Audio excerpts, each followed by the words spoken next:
Good afternoon, ladies and gentlemen, mothers, fathers, daughters, sons, brothers and sisters. Welcome to the grand finale of the Simsport Racing International ACC Season 7 here at Suzuka. My name is Chris Buxton and I'll be one of your commentators throughout this evening's race. Joining me in the commentary box this time around, I am delighted to say, is the best Scotsman in the world. It's Mr. David Christie.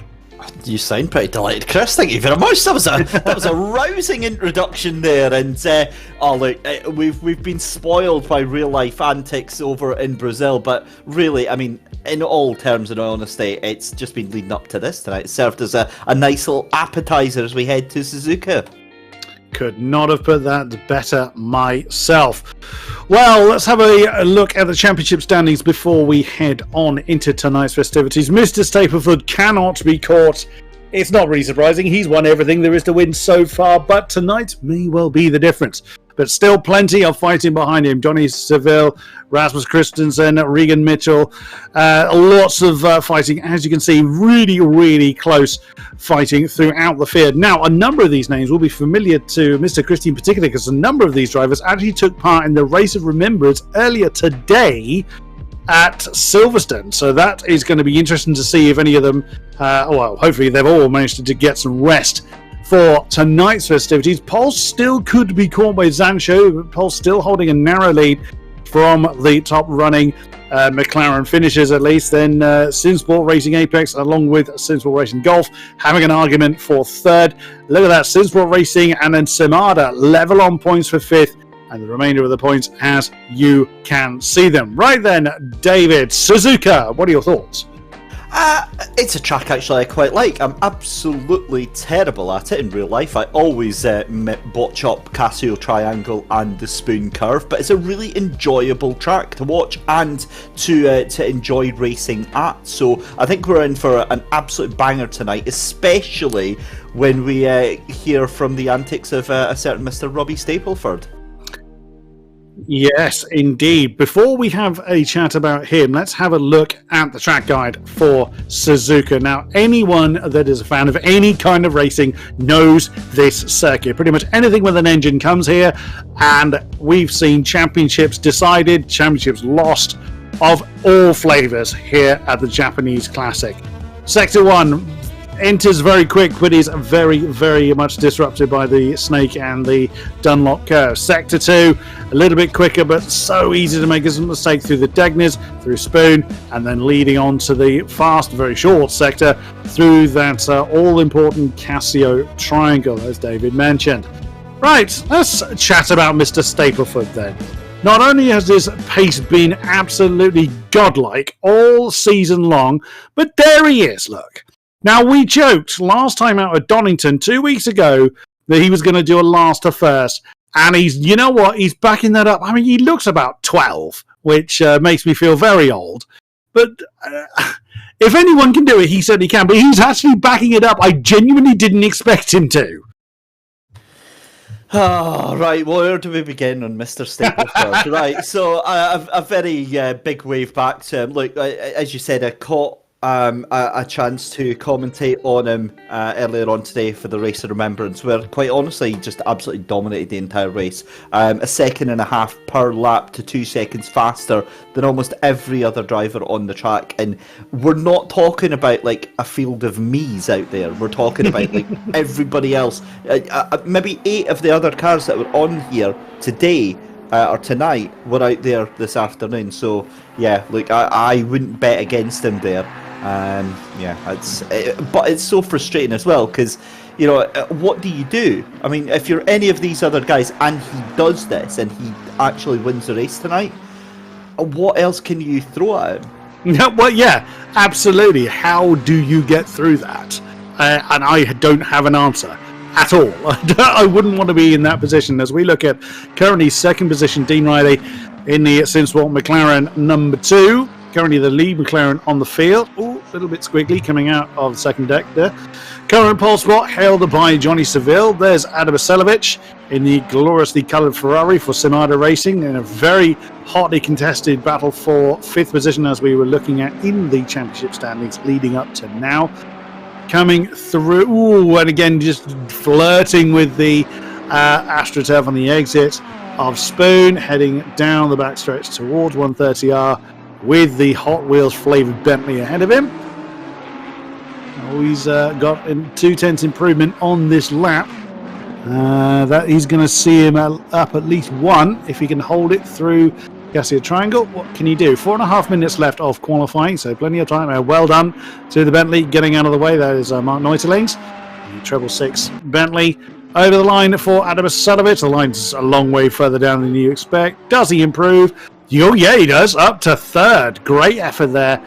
A 2 minutes, 0.132 for the Ferrari. Very nicely done indeed. Great to see on YouTube chat, Aaron Van D asking if Robbie Stapleford has needed a new engine. That's why he's at the back of the grid. Yes, that's exactly what it is. He's been put to the back of the grid, and we're away to see a 15-car charge. Ooh. But Dean Riley up to pole there, 159.547, and that's a bit of a shot across the bows for the rest of the field there. Yeah, I was just about to say the first man into the sub 2 minutes. Actually, both the sub 2 minute times have happened at the same time. Dean Riley getting the top spot, as we can see, but Johnny Seville has also broken into the 159s. As you can see, 0.123 behind Dean Riley. That satisfies my OTT quite nicely. Oh, Sam Pearce! That is not how you navigate. Where on earth have you had that incident? That is... Triangle. Is it? No, it's it's not. 200R. It's on the way... On the way down to Spoon. That's an unusual place to have a bit of an incident. Oh, Steve Parker and the not so fast 44 McLaren. Oh, look how quickly that got here. Nicely done by Sam getting out of the way. That's one of the Audis behind. That's either Dave Hedges or Diop behind. I'm not sure which one of the Audis that is. Oh, Steve is going to be popular in a minute. He's dragging that Audi with him. Is he up on his time? Not sure. We'll catch up with him later. Rasmus Christensen, one of the Pulse Ferraris. Now, they had a glorious... it was near as damn it 1-2. They were very much together, best of the rest. Last time out of Donington, 3:10s up on this lap. 2.5 minutes ago, gets 130R right. And again, yeah, very nicely done. Doesn't get too squiggly on the exit. Down through the gearbox into Cassia Triangle. What can he do in the number 27? No, it keeps it nice and steady. Oh, that's an unusual route for whoever that was. Does Christensen improve? Did that put him off? Answer is 0.06 of a second off the top spot. Another 159 on the board. Rasmus Christensen slots into second. Wow, so that's 3/10 that he gathered on that. Stamenkovic, though, 3/10 up. He could go up into P4 just now. He does ahead of Izailovic. So a great 3/10 gain there. But Christensen, when we picked him up, we were getting told that he was a gain of 3/10 of a second. He made another 3/10 of a second in that last sector alone. So Christensen on fire right now. Still a minute and a half to go. We could see some real fireworks going off here. I dare say, don't we generally here at Suzuka? There's Steve Parker. We were just watching him before, still with the Simsport Audi behind him. And Robbie Stapleford living up to his claim. He's, even if he did come out now, it wouldn't matter. You can't set a lap time. So Robbie Stapleford will be starting from the back of the field. And we'll be keeping a very close eye on how he does. Adam Asanovic, the back of this chain of 3 into Spoon again for Steve, using every available inch, although it looks a little cautious coming through Spoon. I mean, it might look cautious from this standpoint. He's probably pushing like hell.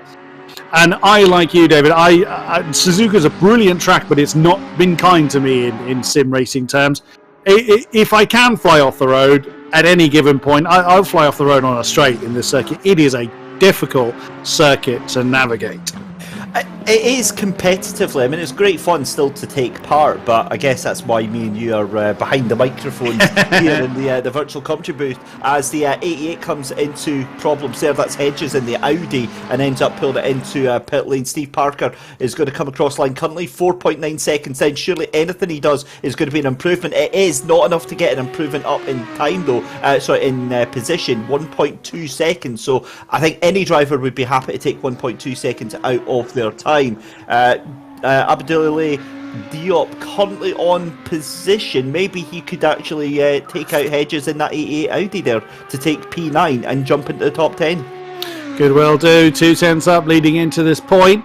He was a little bit wide coming through Spoon in the Audi. Oh, again. Oh, I thought he flirted a bit too much with the apex there at 130R. The Audi was having none of that.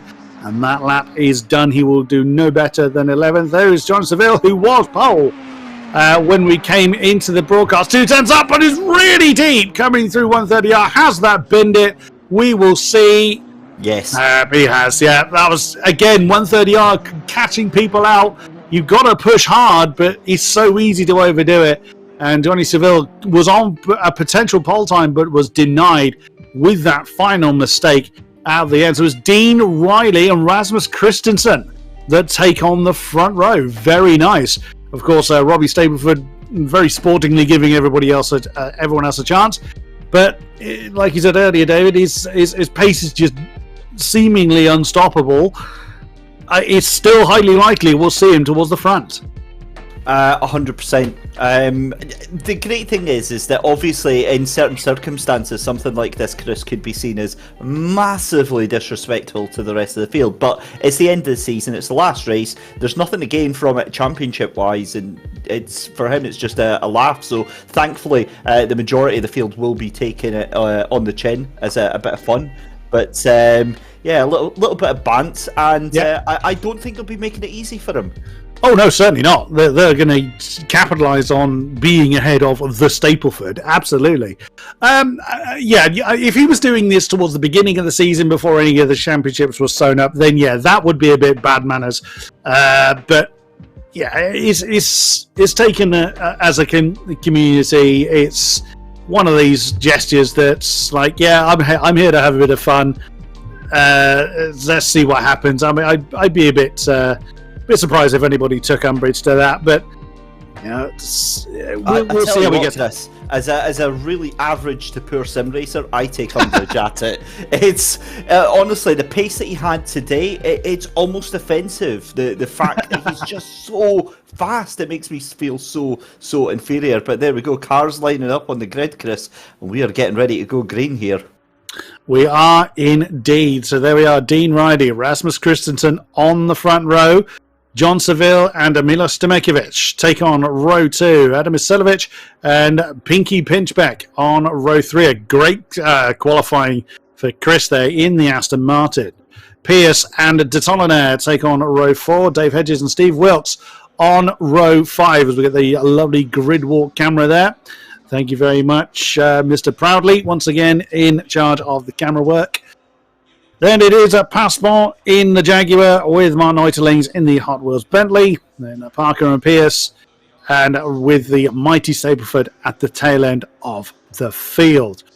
Oh, now with Robbie Stapleford starting at the back, it's a difficult kind of prediction to try and put into place. But you've seen a number of these drivers earlier today, David. Now, yes, in a very different track, different race length as well. Is there anyone in particular, other than Stapleford, you're looking to keep an eye on? Let's have a look here.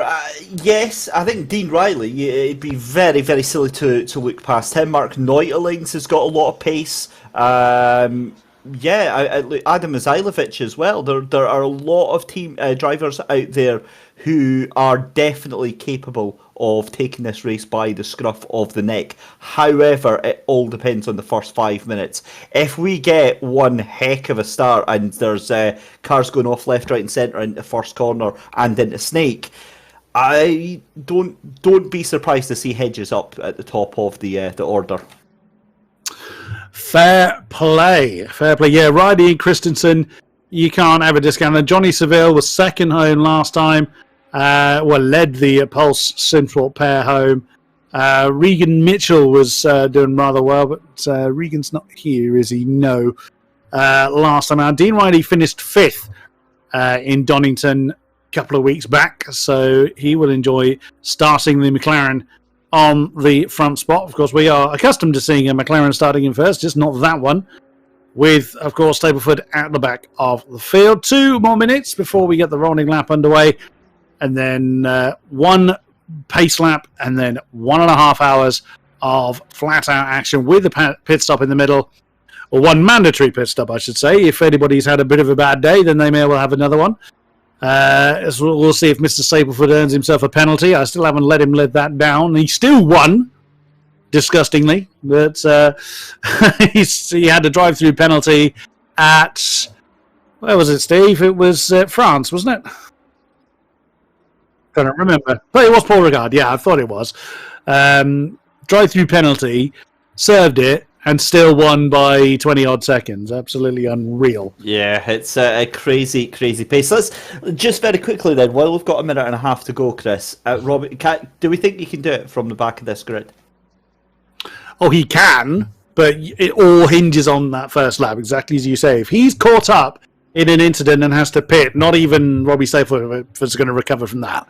So it all hinges on surviving lap 1. And that is the view from the Zancho Simsport champion. Well, of course, champion last time and retains his championship this time around.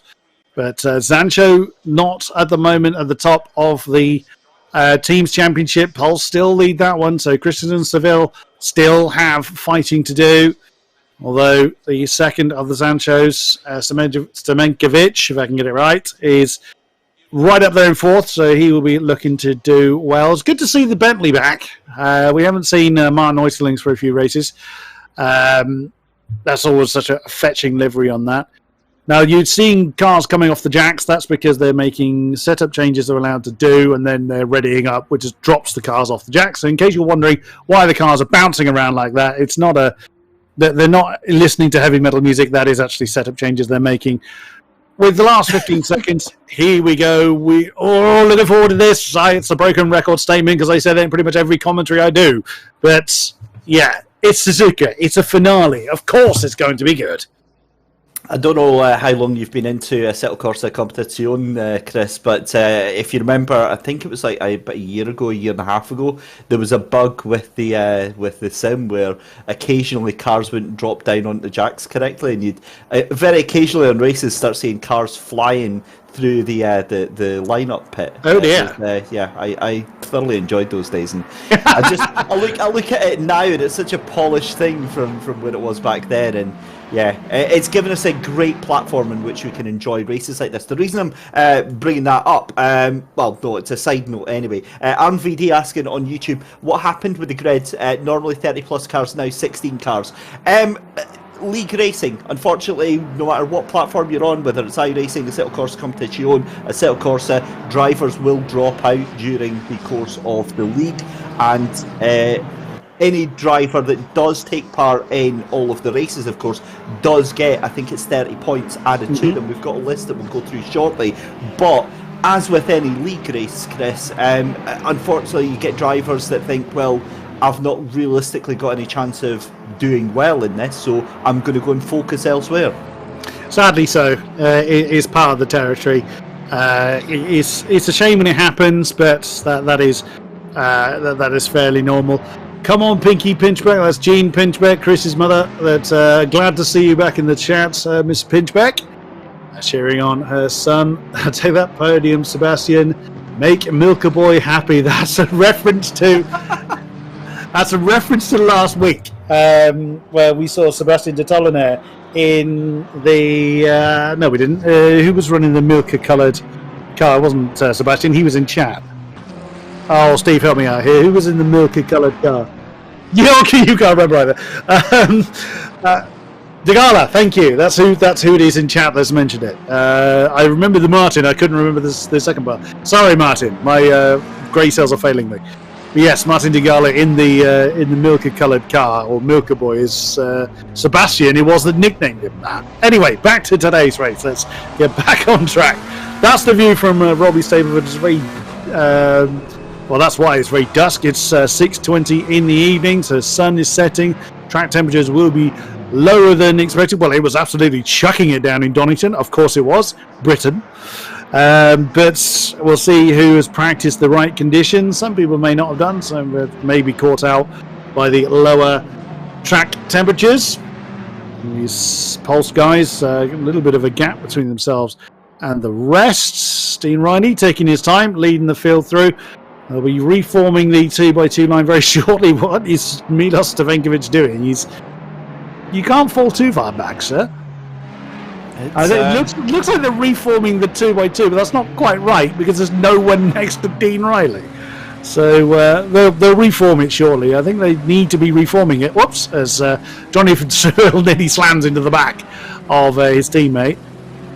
Now they're going to reform it. I thought they should have formed it by now. There we go. It's at the end of the straight. You can see that Dean Riley has gone over to the right-hand side. Christensen will form to his left, right behind. There we go. We're now reforming the 2x2, although we seem to have 3 slightly further towards the bottom of the shot.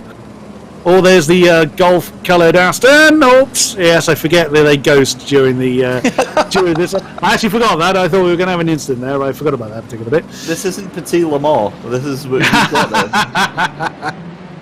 there. Kieran Vidago retired from the race earlier. I'm not surprised, Kieran. It's a shame we haven't got you on track this time around. I'm sure Robbie Stapleford, there's the picture-in-picture from our champion as we continue the aerial shot for the race start. Then Dean Riley in the McLaren on the right of this camera shot, Christensen in the Ferrari on the left. The lights will go out, the green will be waved.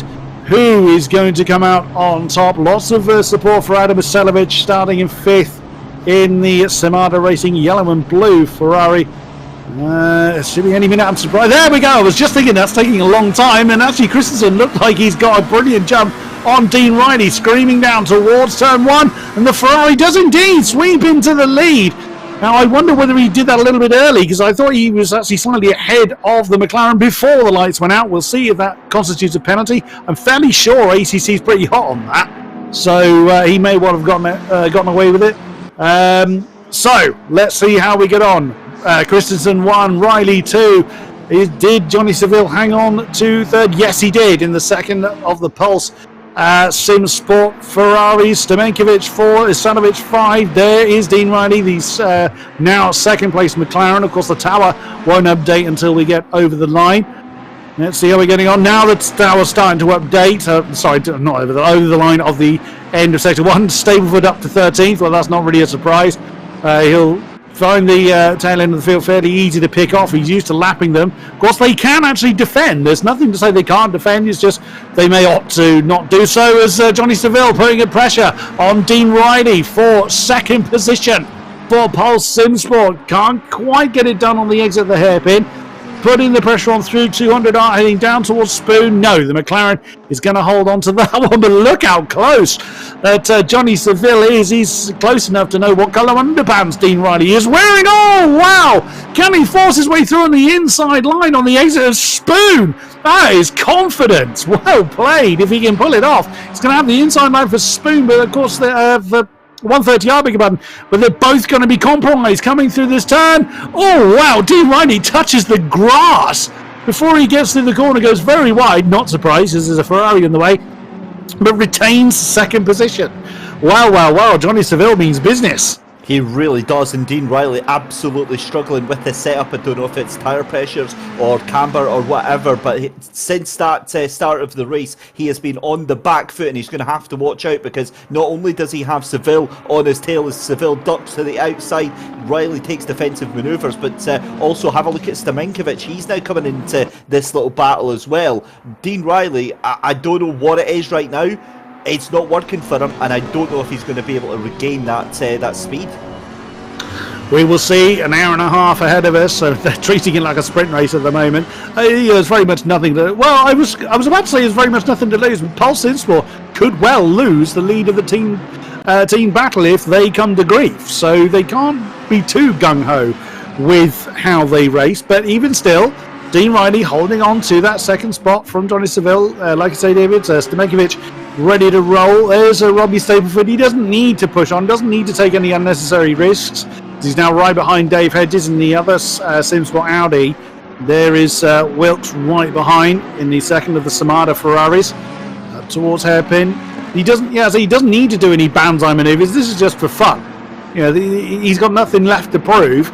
But what can he do from last? Of course, the longer he's in that queue, the further behind the leader he's going to end up. We'll see how he gets on. There's De Tollenaire in the 330 Ferrari, the red-coloured car at the top of that shot. We jump back up to this battle for 2nd. This is allowing Rasmus Christensen to run off into the sunset at the moment. 1.6 seconds gap between the two at the last time check. Is Johnny Seville going to try and make a move now? Dean Riley defending that inside line initially, coming down towards 130R. Again, Milos Stavenkovic right there, ready to pick up any pieces should it all go wrong. And Johnny Seville's just content to sit there at the moment, but I thought the McLaren was going to try and banzai on the inside of the Cassia triangle then. Yeah, that would have been a little bit bold. Very, very close. We've got a yellow flag, and that is for the 330, I think it is, that's brought out the yellow flag. Yes, it is. So that's is that not Dodde in the air? Dodde in the air. Oh no! That's Parker that's just gone past him. So Parker's had a bad start. Oh dear, Sebastian Dodde now is in trouble. I think that's the Get Well Soon Shumi Ferrari. Such a shame for him. He had a fairly decent qualifying. It's alas a mistake early on. He'll drop him down. Plenty of time to recover, of course. Robbie Stapleford now up into the top 10 with, of course, people spinning out, what have you. He's pushing the Audi of Dave Hedges along as that gorgeous golf-coloured Aston of Pinky Pinchback. Is he got his pink wheels on this time? It's not us that came up with the name. That was your mother that gave us that one, Chris. Don't blame us, but we're going to use it. You're damn right we're going to use it. Dodde is in the pits. Well, we didn't quite see the full extent of his incident, but he did look like he hit the wall.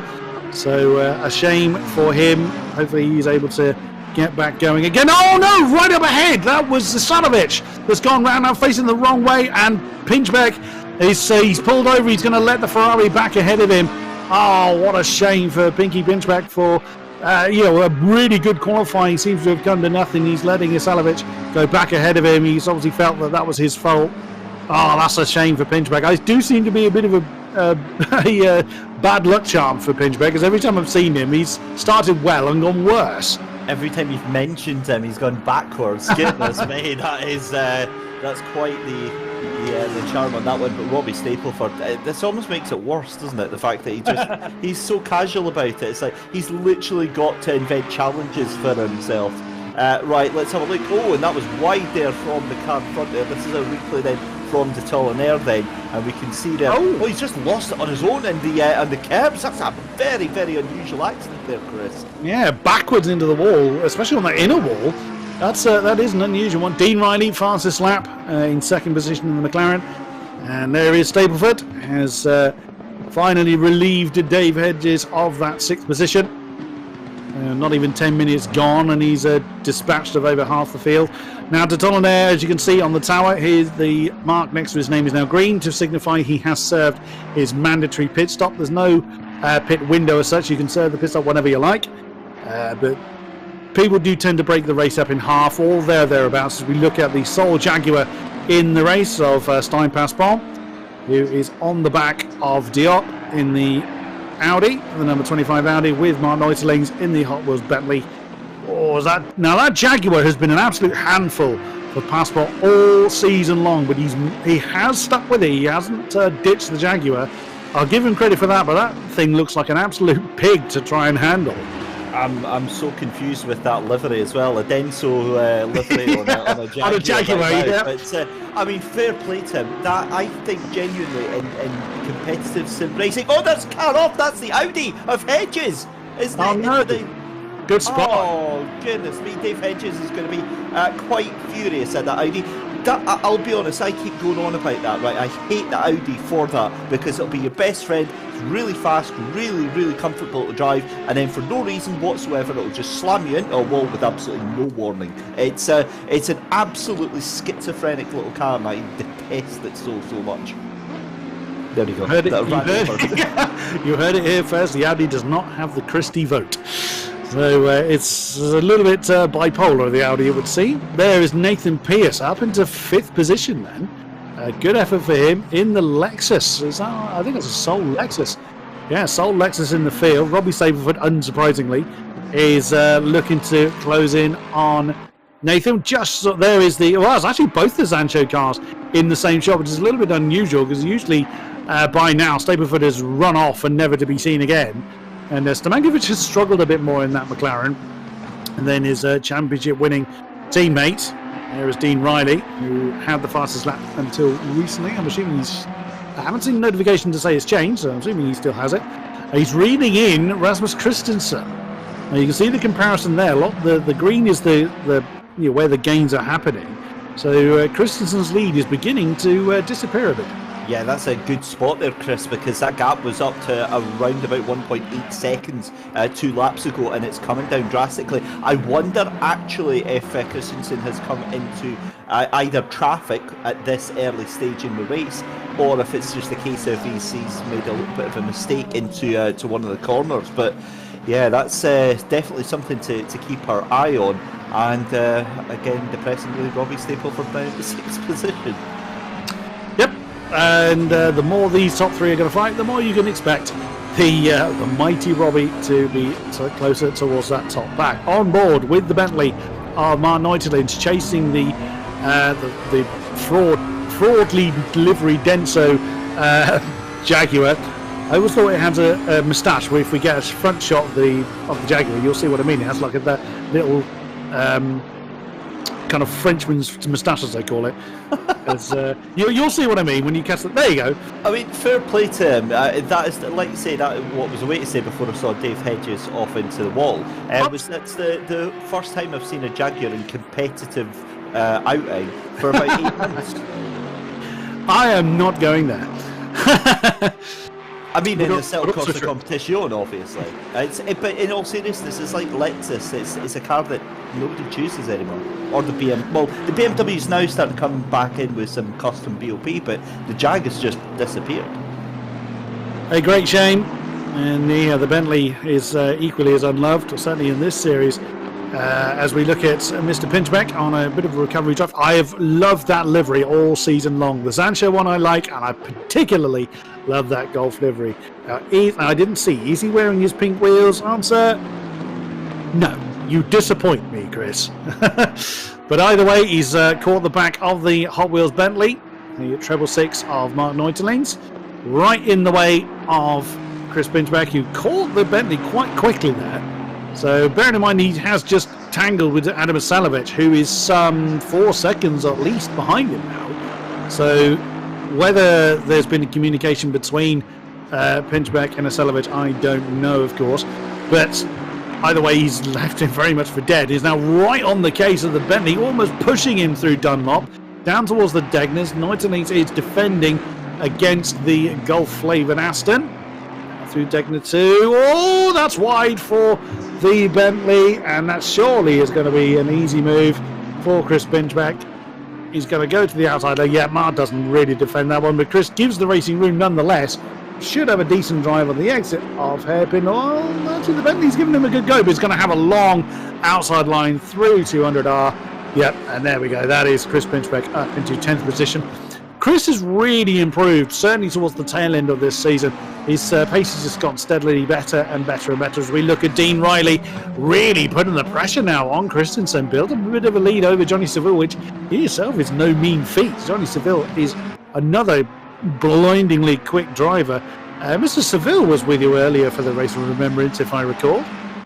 I know Jonathan wasn't actually there. I think he popped into YouTube chat to keep his company a little bit, but no, he wasn't actually on track there. But I'm just looking at lap times here. It's consistently Dean Riley 0.3 of a second faster than Rasmus Christensen as Robbie Stapleford up to P5 now. Next target for him is going to be Milos Stamenkovic, and in all reality, once he's cleared of that car, we'll get an idea of what pace that Robbie Stapleford has got.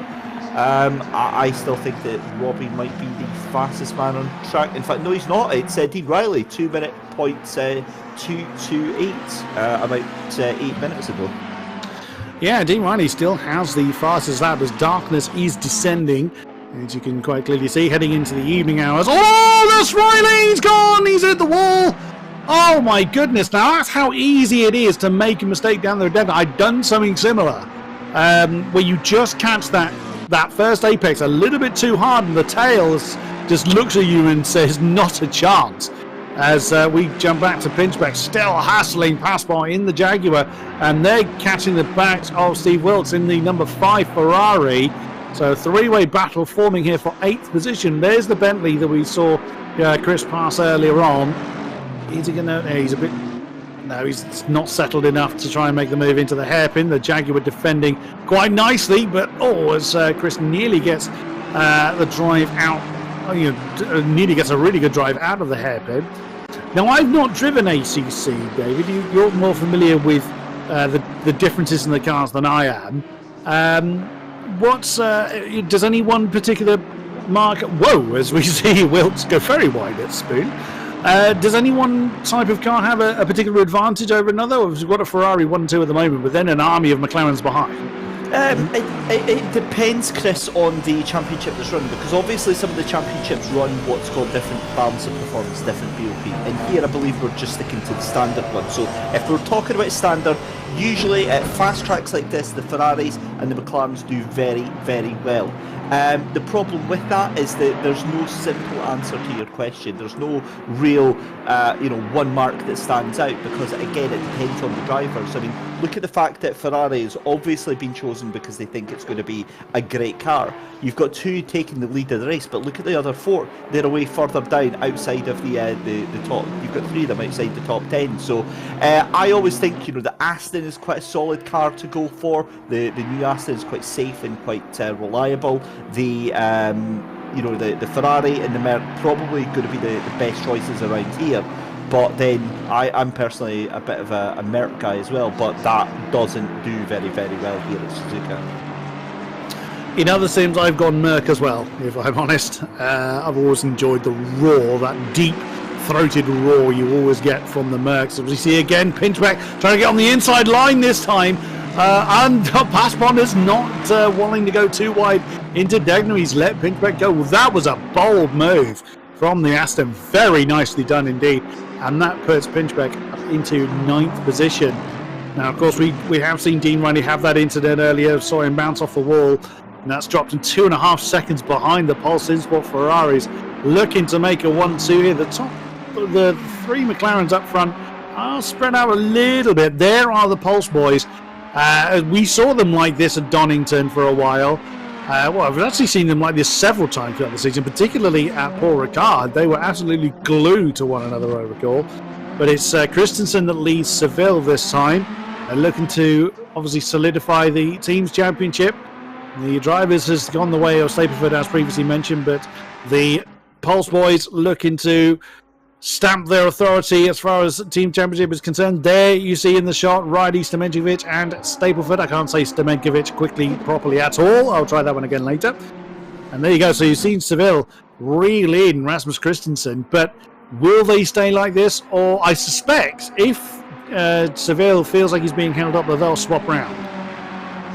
Yeah, that's exactly what is likely to happen, especially with the hard-charging Robbie Stapleford down in 5th position. They want to get as many points out of this race as possible. If they're tripping over each other, that's not really helping at all. However, I don't think that's the case. I think Rasmus Christensen might be trying to look after the tyres, might be trying to look after the fuel, and just make sure that you're not having to take the pit stop until you absolutely have to, as we see Chris Pinchback here on the back of Wilkes in that Ferrari, and again trying so desperately to get past here. But for the Pulse Sport guys up the front, the main thing is not to have any accidents. They need to keep the lines of communication open at all times between the drivers and make sure that there's no mistakes whatsoever. Absolutely. Now, I'm really curious to see what... oh, wow, look at the sparks that come off the bottom of the car in the dusk in Degner 1. That looked really nice. Now, I'm very curious to see what the real pace of that Aston is, because every time we've looked at him, he's been behind someone. Now, he's in the kind of 202 region at the moment, was last time around, but, of course, he's had constantly a car right ahead of him. So I'm going to be very curious to see what his pace stacks up like. Certainly compared to those ahead of him. So the next one down the road is the number 25 Audi of Abdoulaye Diop. So hopefully he'll be, well, for him at least, he'll want to close that gap down, because that gap is continuing to grow. 6.7 Chris, seconds. you called it, my friend. There it is. Walked around and Seville off into the lead there. So yeah, that was a great spot there, Chris. Oh, there goes the Aston. That's a big move on the inside of 130R. Oh, wow, as Simon Wilkes is not interested in going side by side. He's gone too deep. there was no impact there. There's enough room to do a side-by-side, but Wilkes was too deep and is slotting in behind the Aston. Chris Pinspeck now up into 8th position. Oh, what might have been for him had it not been for the early incident he was in. But now John Seville is going to lead the way.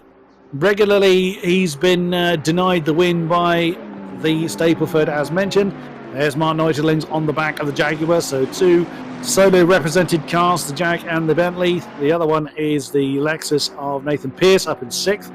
So these two have crossed swords quite a few times in the season, so I'm looking forward to seeing how they do this time around, as we see the big old Bentley bounce off of one of the apexes coming through the snake. The Jaguar looks fairly settled at the moment, but that thing, very much how you describe the Audi, David, looks ready to kill you at every opportunity, or certainly that's how it seems in the hand of Passport.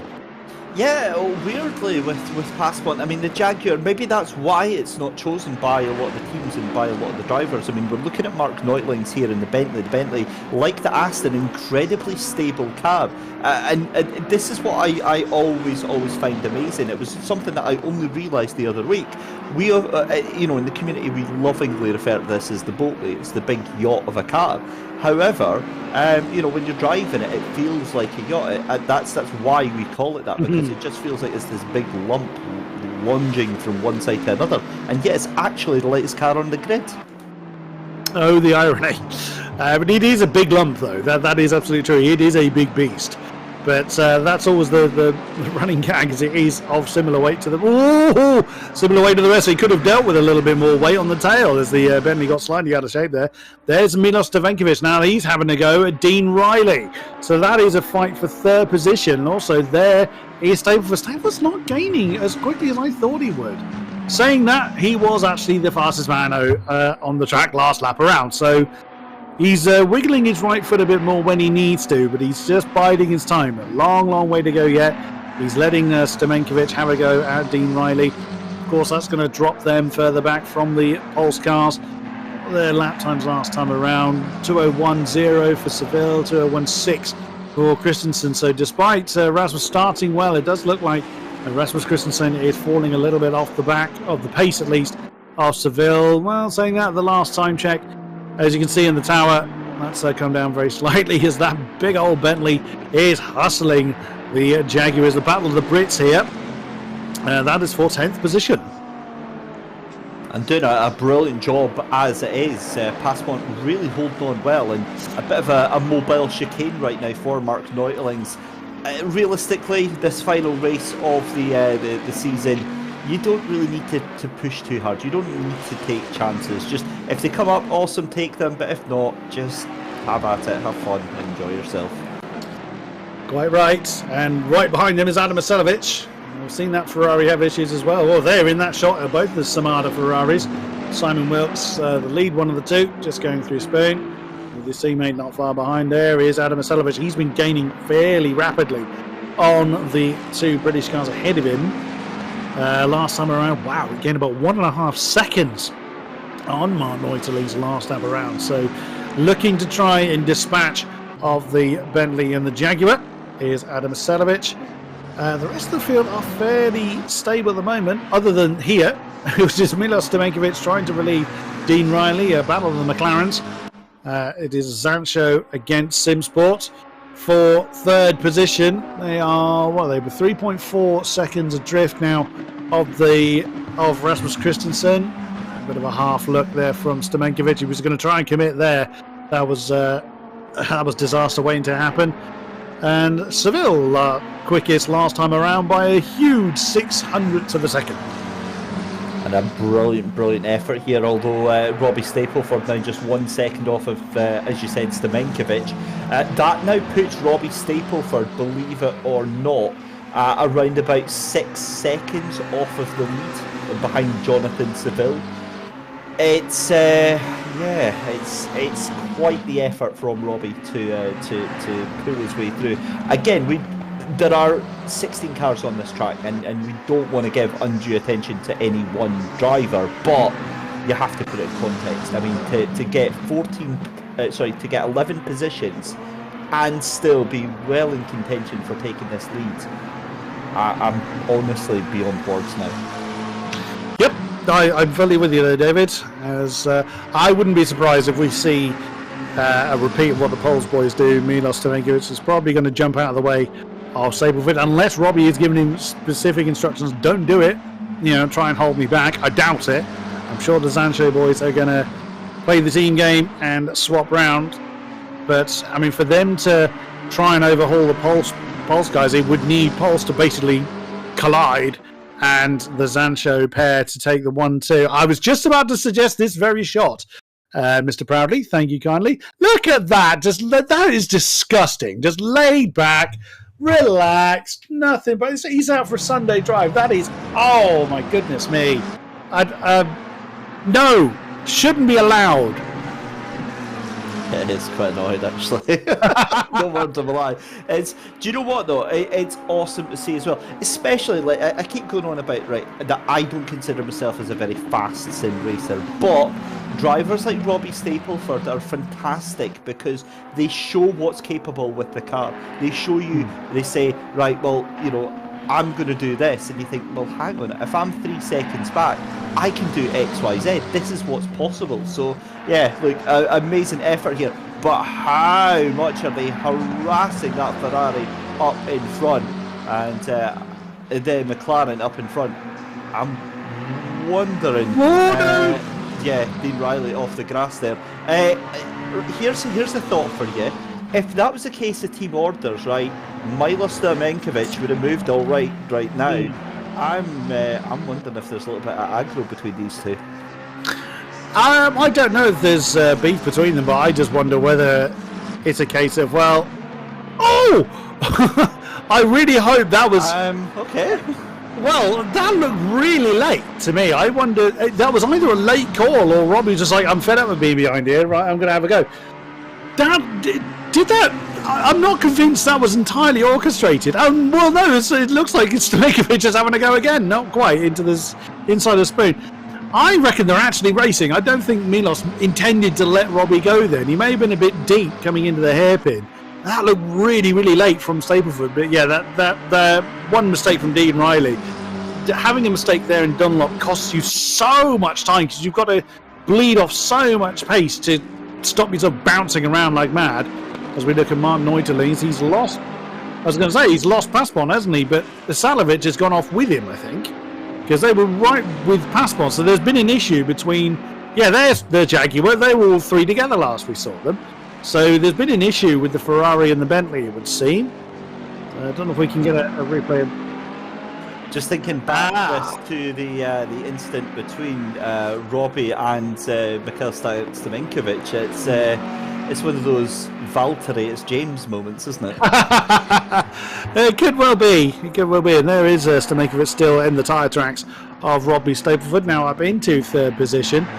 Yeah, we'd just been told that it was actually a tap on the back from Salovic on the back of Neuterlings, which is why the Ferrari is still behind the Bentley. So a bit of...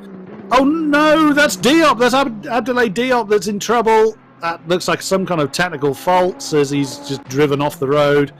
Oh no, that's a shame. He was right up there in 7th position in the lead Audi, and that is his day done. It's going to cause a bit of a yellow flag down into turn 1, but that shouldn't cause anyone too much of an issue. That is Parker and Pierce having an argument for 14th position. It was essentially wooden spoon avoidance as De Tollon there is a couple of laps down following his very early pit stop. The McLaren having a look on the inside line. The Ferrari closing him down, having none of that. The not so fast number 44. Well, that's certainly a reverse. Oh no! I've done it again. The commentator curse is strong in me today. I mentioned someone going fly off the road. That's liking this. Well, you might. I don't think the drivers are going to like it too much. I'll be banned at this rate. I think we need to use you like a weapon. Just like we'll change the angle to drive it. Let's go to the leader. Let's go to Jonathan Seville. Just get you a commentator on the race leader and see what happens. Or it's almost like a punishment you give to a child. Now, if you don't do as you're told, Chris Buxton's going to mention your name and you're going to fly off the road. 15 years from now, Chris Buxton's going to commentate on you in a sim race. You've been warned.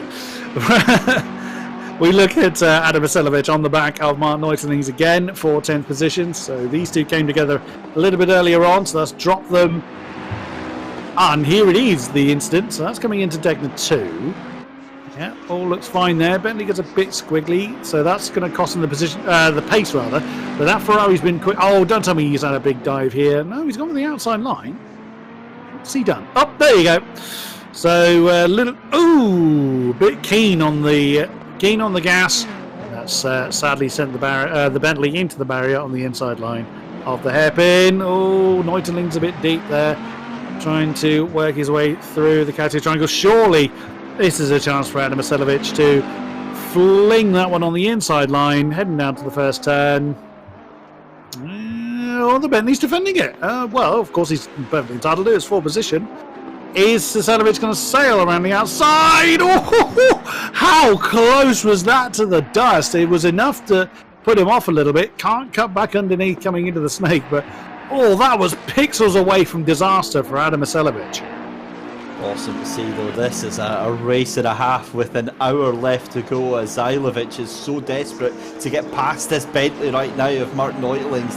The Bentley is just a boat right now. It's needing to set sail and head off. Instead, what it's doing is setting anchor and taking Adam Vasiljevic with him. They go side by side, though. Vasiljevic is going to have the outside to this corner, tries to get the cut back with more contact again, and this is going to end in tears. It's looking that way, isn't it? Vasiljevic is very much determined to get past the Bentley. He's certainly losing time. He doesn't go for the banzai move into the hairpin. You really have got to commit to it early if you're going to go for it. No impact this time around, but he's had a really scruffy exit from the hairpin, has the Ferrari. So that's going to drop him just those couple of car lengths back. Flash of the lights, well, that's not going to help you. So Adam Vasiljevic then he's going to have to try and hustle his way past Martin Neutelings in some other way. It's the closest battle we've got for position looking at the tower at the moment. The rest of the field are actually fairly spread out, which is a little bit unusual. Oh, and here we go. Vasiljevic had a good run on the exit of Spoon, side by side coming towards 130R. Who's had the most Weetabix for breakfast this morning? Vasiljevic backs out of it. Well, he certainly had the pace, but didn't fancy going too wide into 130R. What about... good point. If you do hit a boat, you're going to damage your car, and that's possibly what Vasiljevic has done. Wasn't confident. Oh yes, has been reminded by Steve proudly in charge of our cameras that there was an incident between Vasiljevic and Pinchback earlier on. Pinchback now up to 7th position. He's gotten ahead of Simon Wilkes in the number 5 Ferrari, but he's got 18 seconds to close into the Lexus ahead of him. Oh no, Vasiljevic is gone! Big twitches. He's trying to catch the oversteer coming into turn 1. That's a heavy impact into the wall. That is potentially, and there we go, recovered back to the pits. Same as Abdoulaye Diop. That's the end of his race. He's certainly got, he's got damage now, and he's out of the session. Oh, that is a shame. Well, there you go. Who would have thought the Jaguar would have survived that? And not only that, but the Bentley as well of Mark Neutling surviving that as well. So, yeah, you hate to see it, and I think that is him gone from the race. Sadly so. He's left the session. His day is done. There is Stapleford. What was his lap last time around? 2 minutes, 0.423. So quicker than the Pulse boys ahead. He's got 2.4 to close in to Rasmus Christensen, which we'll see when the camera pans round. There he is. Into the Cassia Triangle. There we see Stamenkovic, the second of the Zancho McLarens, behind by about 3 seconds, give or take. Lap times this time, let's have a look. 201.635 for Seville, 201.116. No, try that again. 201.218 for Seville, 201.665 for Christensen, and 2 minutes, 0.903 for Stapleford. So still the quickest, but not by huge amounts.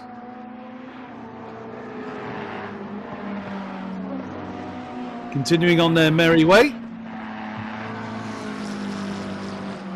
As we continue to see Stapleford working his way through the snake, slowly reeling in the Pulse boys. It was always predicted that he was going to be towards the top end, and that is de Tollenaire, I think. No, de Tollenaire's a red car, so that is Parker. That's the number 44 car.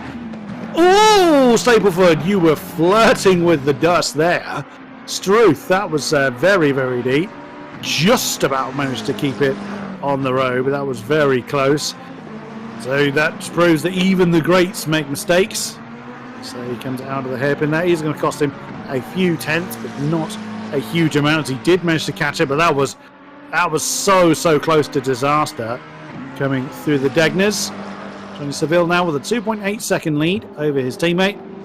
Less than 2 seconds separates Stapleford and Christensen. I certainly hope that the Pulse number 27 is going to give Mr. Stapleford a bit of a fight. There's another back marker has just gone through the shot. No, that's not a back marker. That's first and second place, Chris. Already. Oh, so there's been an incident then because there was 2.7 seconds between the two Ferraris. So what's happened to Johnny Seville? This is what I'm trying to figure out. In fact, no, you're right. So there is one back marker there. Yeah, that's Sam Pierce. Yeah, and just in front then is still Rasmus Christensen. So this is just absolutely absurd right now. So there is the top three or top four just about in that shot. And almost identical lap times from the top four indeed, all 2:01, either 2:01.1 or 2:01.4. Wow, the Seville and Stapleford separated by 0.003 of a second last time around to Seville's favour. My goodness me, and that was with a mistake down in That's what I was about to say, that after that big moment for Robbie Stapleford, he's still just 0.003 of a second slower than our race leader. This is just ridiculous. I'll tell you what, it's actually to the point, if I was signing up for a league race and to see Robbie Stapleford in it, that's it. I'm just instantly withdrawing myself from it. There's close. No point. Yeah, just like, nope, I'll open up a bottle of wine, job done instead. So there's a lovely back shot from, you can see the glowing exhaust on the back of the Pulse Simsport number 27 of Rasmus Christensen. That's what 1.8 seconds looks like in these GT3s coming through. 200R now. I love that shot. That's such a great, especially with the glowing exhaust on it. That's absolutely brilliant. Down into hairpin. There's a couple of puffs of smoke from the exhaust. It's almost like I remember me and Steve Proudly joked about a potential gunshot in one particular. It was a Jaguar that was frightened off the road, as Steve put it. On that occasion, you didn't really get that effect, sadly, without the flame being bounced down the back. There is Stapleford in the ever-pursuing McLaren, closing in slowly but surely on the number 27 ahead for second position. About 3 seconds to the good for Johnny Seville now into Cassia Triangle. Now darkness fully descended. Now this really makes a difference to the visual markers you see around the track. Yeah, Suzuka's got some lighting, but I think it's fairly inconsistent. Not everywhere is really well lit. But we'll see how well people do. Oh goodness me, a 2:06, again half a second on both cars ahead. So yet again, the only thing able to stop Stapleford is Stapleford. Yeah, that's it. I mean, it's just amazing to see what a run this has been so far. And at which point, if you're Jonathan Seville, right, how many buckets of sweat have you got right now? Because it's a difficult one. And the thing is that despite him charging, he still has to get past Christensen and Seville right now. So it's not in the bag just yet, but with 52 minutes left to go, it's difficult to see how this is anybody else's race but Stapleford. And there is Stapleford. You can see ever closer to the back of Christensen. I've just looked at chat actually. I've just seen Aaron VD's comment there. Robbie is 12, eats one candy bar and is full of energy. That made me chuckle just then. I completely missed that earlier. All that really does is just highlight how old I am. So we'll move on from that particular subject. Swiftly, says Steve Bradley. On board with the Stapleford. He's homing in on Rasmus Christensen. It'd be interesting to get. Now we've got the stream footage. Ooh, as the McLaren looked a bit misbehaving coming out of Spoon there. It'd be interesting if Christensen was streaming what his thoughts are on the ever encroaching McLaren. I'd love to know his thoughts on. In fact, I don't know. Go have a look. I'm not the one streaming, so I can. I'm going to see if Christensen is streaming at the moment, because it would be interesting to hear. I probably won't. I'm not sure where Christensen's from, so I probably won't be able to understand he's Danish, so I know a little bit of Danish, but not enough to be able to translate. And probably, depending on how well he's doing, then it may not be restreamable anyway, as it's almost under a second now between second and third. Yeah, for sure. So 51 minutes left to go in the race. It's still Jonathan Seville from Rasmus Christensen with the Jaws theme playing in the background of Robbie Stapleford right now, just a second behind Rasmus Christensen. But he's doing it in a way as well, Chris, that is not overly taking it out of the tyres, overly taking it out of the fuel as well. It's a cool, calm, measured performance, and I believe that it's probably going to be in the next sort of 5 minutes, I think. Let's see then. Oh, and there's that point in the Degners that has caught people out. Now that's actually the live stream footage from the number one. Oh, and you just see how the car is chucked around when they hit that apex. I just find it still, like you, Dave, I find it almost infuriating. It's just so cool and collected. I know what I'm like when I'm in this kind of, either in a position where I'm challenging someone for a position, which is not often, or, which is far more common, when I'm being challenged. Yeah. And I am just a ball of stress. Which is probably why I don't do very well in sim racing. Stapleford showing that staying relaxed and focused is definitely the way forward. I get too stressed out. I overthink it and almost panic my way into a bad situation. It's a difficult one though as well, because for Pulse Simsport, it's not exactly like they're a slow team, Chris. You know, they've really been pushing it as hard as they can. They need to get as many points as they can for this team's championship, and we've seen that Robbie Stapleford can get his elbows out when he needs to. What do you think over this here? I mean, how far do you think Robbie's going to have to push this? At the moment, I don't think he's going to do an awful lot. He knows that the gap between himself and race leader Johnny Seville is only 3.5 seconds. He knows he's got the pace in his pocket to close that down, and there's still just under 50 minutes. Oh, nearly runs onto the grass. And historically, Stapleford has been better in the pit lane overall. Yes, they come down to a pit lane delta, but it's all about when you hit that pit lane limiter on and off. It's the in-lap and the out-lap. All the factors that are in your control. Stapleford has been able to, he's just done the complete package, basically, and has been quicker in every situation you can possibly think of. But with just under 48 minutes to go, 49 minutes to go, as we see Sam Pearce having a bit of a problem and probably getting out of people's way in 13th position in his Ferrari. Stapleford at the moment he's not in a hurry. He doesn't need to push. If we were in the final couple of laps, he'd be hustling hard. Right now, oh, there we go. Oh, that's Sam Pearce that we've just seen. That could have got nasty, but Stapleford, I think, recognised there was going to be quite a few people in that particular bit of tarmac and just backed off at the right moment there to allow Christensen the space to get past the back marker properly. Yeah, so if we had like 5 minutes to go, I think Stapleford would be really deploying the right foot much heavier than he is. Right now, he knows he's got time to sit there in the tyre tracks. Yeah, he absolutely does, and he's doing really well to do this. I think he's potentially eyeing up a strategy undercut, maybe going into pit lane, getting himself set up for the second half of this race. It's we'll see, but we're getting fed by our production team that he might be thinking about it purely because he's mentioned it on chat, so we'll keep an eye on that. It would make sense. He's not going to pull in this time of asking, but it would make sense because what he'll end up doing is then essentially passing these two cars without actually having to do it. Potentially, but Seville has lost time there. He's lost about a second, and now there is a back marker there. Oh, as Stapleford and Christensen now really crossing swords, but Johnny Seville was a little bit compromised. There's the back marker, and that is that's possibly Dean Riley.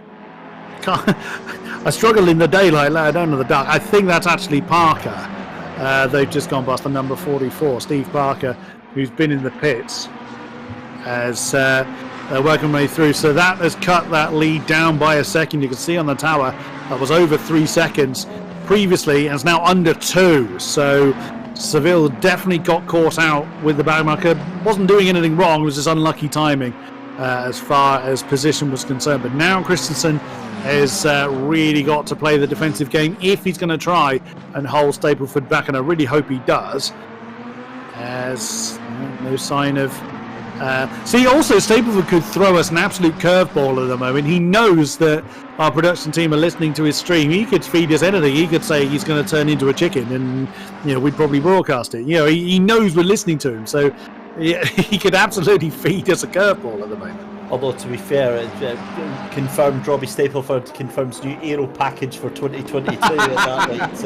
If that's the case. Here's Sebastian Dettol in the air, trying to get past, and he's actually just unlapped himself. So, Sebastian, how on earth he's done that, I've got absolutely no idea. But that's a cracking effort if that's the case. But back to Robbie just now. 45 minutes left to go in the race. Now we're pretty much bang on halfway through the race here. And there we go. Christensen pulls into pits. Do you know what, Chris? You might be absolutely onto something. Seville and Christensen into the pits. Well, that's changed things. Chris, you might have actually just called that. That might have been a little bit of misinfo. Let's see how this one pans out. Yeah, we've just been informed that he saw the Pulse Boys coming in and decided to do the opposite strategy. And now he's... Yeah, I'm not rebroadcasting what he said. If you caught his stream, you can hear it for yourself. But now Stapleford has got the opportunity to absolutely floor it and rack up the scary fast lap times with Seville, Christensen, and also Nathan Pearce in the Lexus in the pits now. Now, this is going to be interesting. As a reminder, it's a mandatory pit stop. That's what the orange 1 mark in the tower next to everybody's name signifies. It means they haven't served it yet. Pinky Pinchbeck and Simon Wilkes also in the pits. So most people serving their pit stop at the moment. Just the Zancho pair as well as Pascal Neuterling's yet to see the pit lane. But Stapleford is going to go for the overcut. And there is the Pulse Boys coming out in tandem. They came in tandem and haven't lost any time to each other. Now they've really got to hustle and get on with it. They don't want Stapleford to overcut them. And now is a perfect opportunity for Stapleford to just show his raw, unbridled pace. The picture-in-picture is Robbie Stapleford coming down towards 130R. What does he do? This is going to be the interesting thing to see, where he filters out, or where the Pulse Boys are in comparison to him. Does he come in this time? I always wince when they go over that bit of AstroTurf. I know I shouldn't. It's bone dry and there's miles of runoff there, but I always kind of think, oh, that's trouble. Is he coming in this time? No, he's pressing on. Is he going to do a bit of a pit at the very last opportunity? I think he is. I think that's exactly what he's going to be doing. He might even be looking to do a little bit of a splash and dash towards the end. And really, I mean, given that this has been a bit of a meme run for Robbie Stapleford coming right from the back, why not? Why not just see how long the tyres go, see how long the fuel goes, and just do a quick splash and dash 5 minutes before the end? Yeah, why not? Give it a try. We haven't seen it all season long. We've seen people a bit late, but not that late. Yeah, why not? Now's a perfect opportunity to give it a go. As Stemenkovic has come in, so now Robbie Stapleford, the only one not to see the pit lane, as the Pulse Boys come down towards 130R. And there you go. You can see the difference in lap position or track position on what a pit stop signifies, as Robbie Stapleford is coming up to the hairpin. That's going to wow, so Stapleford half a second quicker last time around than the Pulse Boys were able to achieve. So yeah, he's just looking to just blitz the lap times now, coming as late as he can, try and leapfrog them in the pits. Exactly what you were saying earlier. We've lost another from the race, I just realised. That is Abdoulaye Diop is gone. So the 25 Audi is no longer with us. And of course we lost Adam Ascelovic a few laps ago in rather dramatic fashion. 14 cars remain. Yeah, they certainly do. 41 minutes left to go in the race, and of course with no pit window, that ultimately allows Robbie to do what he likes in terms of pit strategy here. And if he's still able to do, say like he's still doing what, a 201.0, which is Seville! Oh, sorry, David, to cut you off there. That got really, really ugly for the 97. Sorry, David. No, I was just about to say, if Robbie Stapleford can keep this pace up on his own with his current setup, then I hate to say it, but when he does come into pits, he's going to be about, what, maybe 10 seconds, 15 seconds ahead? Well, we'll see. I mean, last lap around was a 2:08. We have seen the Pulse Boys both better that lap time earlier in the race, so we don't really know is the honest answer to that. They're not really close enough to aggravate one another. Johnny Seville seems to have had the pace over his teammate. Well, that's very skewed due to the pit stops happening. That's slightly unfair, Mr. Brownlee. I mean, it's true. That's not made up statistics, but possibly it's slightly unrepresentative. Either way, yeah, this is going to be interesting. Now, this is, of course, the first time lap post pit stop for the Pulse Simsport pair. Let's see what they get on the board. Johnny Seville, the lead one of the two, over the line, and that's going to be. He's dragging his teammate along with him. Oh, 2 minutes, 0.282. So Seville was half a second, actually more than that, 0.6 quicker than Stapleford was last time around. Christensen was a 2 minute, 0.9. Now Christensen's done quicker than that as well. So I think it's fair to say, and I don't think Christensen would argue that he's not quite, that he's definitely the slower driver of the Pulse pair. But Seville, he's not willing to just let Robbie Stapleford undercut him. He's really pushing hard now. And that is fair enough, but the other things to go against that is that is 0.6 of a second that he's taken out of that gap. It's a 64.6 second gap.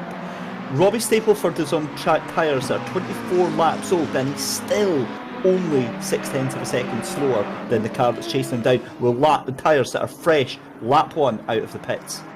True, but Stapleford still has to come into the pits though, so it's all going to be how much time does he lose by how much later he uses that, he does his pit. Words. I don't need them, I'm a commentator, what do I need them for? It depends how much time he's going to lose in the laps between then and now. 2 minutes, 0.6 for Stapleford, which is still sickeningly quick on half-dead tyres, well, very dead tyres by this point. In the race, do you know what's even worse than that, Chris, is the fact that he went round the 78 of Pierce on that lap as well. Oh, good grief. Well, I think we've made our thoughts on that rather clear. We mean no disrespect. We are, of course, adding to the banter. Stapleford has just been in a league of one all season long, and we genuinely mean no disrespect by those comments. To any of our competitors, front or back, they've all done a great job. I couldn't carry on for this kind of length of time. I'm any kind of sim racing I've done, which isn't a lot. I'm more a sprint racer. I can't last more than probably an hour absolute most behind the wheel, and I'm absolutely ruined. So how these guys can do hour and a half of these kind of races, and Stapleford as a prime example has done a 3-hour race earlier in the day, as we see a drive-through penalty for car number 5. That's Simon Wilkes. Oh dear, you've been pushing the track limits a little bit hard, and a drive-through incurred for you. Yeah, that looks like almost certainly an automated drive-through penalty for Simon Wilkes in that number 5 Ferrari, and that is almost certainly going to... Oh! Well, that was unexpected. Stapleford decides to do a proper power slide through the corner. Right. Do you know what it is? This is just him trying to make it more entertaining for himself. Right. He's still, I think, he's still going to be about 30 seconds, maybe 40 seconds ahead of Jonathan Seville. But that now means that there's now, I think, when he comes out, there's going to be about 10 seconds. He's going to be, I think, maybe 8 seconds behind Jonathan Seville. Oh, well. I bet you he was going to go as long as he could up until that moment. Hang on, no, wait. I'm just looking at Seville and Christensen just now. They're just coming through Spoon just now.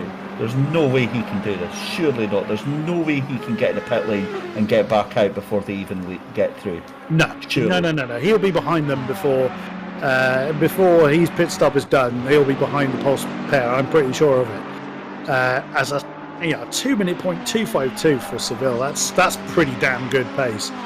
Oh, nearly flying off the road there. He's pushing hard, and Christensen doesn't have an answer, but then he doesn't need an answer to it. Stamenkovic is still in fourth, but a long way back behind the pulse pair. And there we go. They're coming around the final turn, and Robbie Stapleford still hasn't moved. There, he's just dropped off the gas. Wow. That was quicker than I was expecting it to be, but it's still going to drop it. And there he is. You can see the headlights just coming out of the pit lane. I think you're going to be about right there, David. It's going to be in the region of around 8 seconds, because they're well into the snake before Stapleford comes through. You don't even see him in that camera shot. It's going to be about 8 seconds when they next come over the timing line. We'll keep an eye on the tower for that. I don't think it is. I think it's going to be about 4 or 5 seconds now. I mean, that is way faster for Robbie Stapleford than I even imagined possible. We'll get an idea on that. And I'm just speechless at that. That was unbelievable tactics. Let's have a look here. They go across the line, and Robbie Stapleford is 3.8. No way. What? Wow. I mean, again, you were spot on with your correction there. Just shy of 4 seconds. That is unreal. Well, it's definitely on. We've got a yellow flag out there somewhere. I'm not sure who that is for. Number 5. That is that's Simon Wilkes. He's in trouble again. Is he?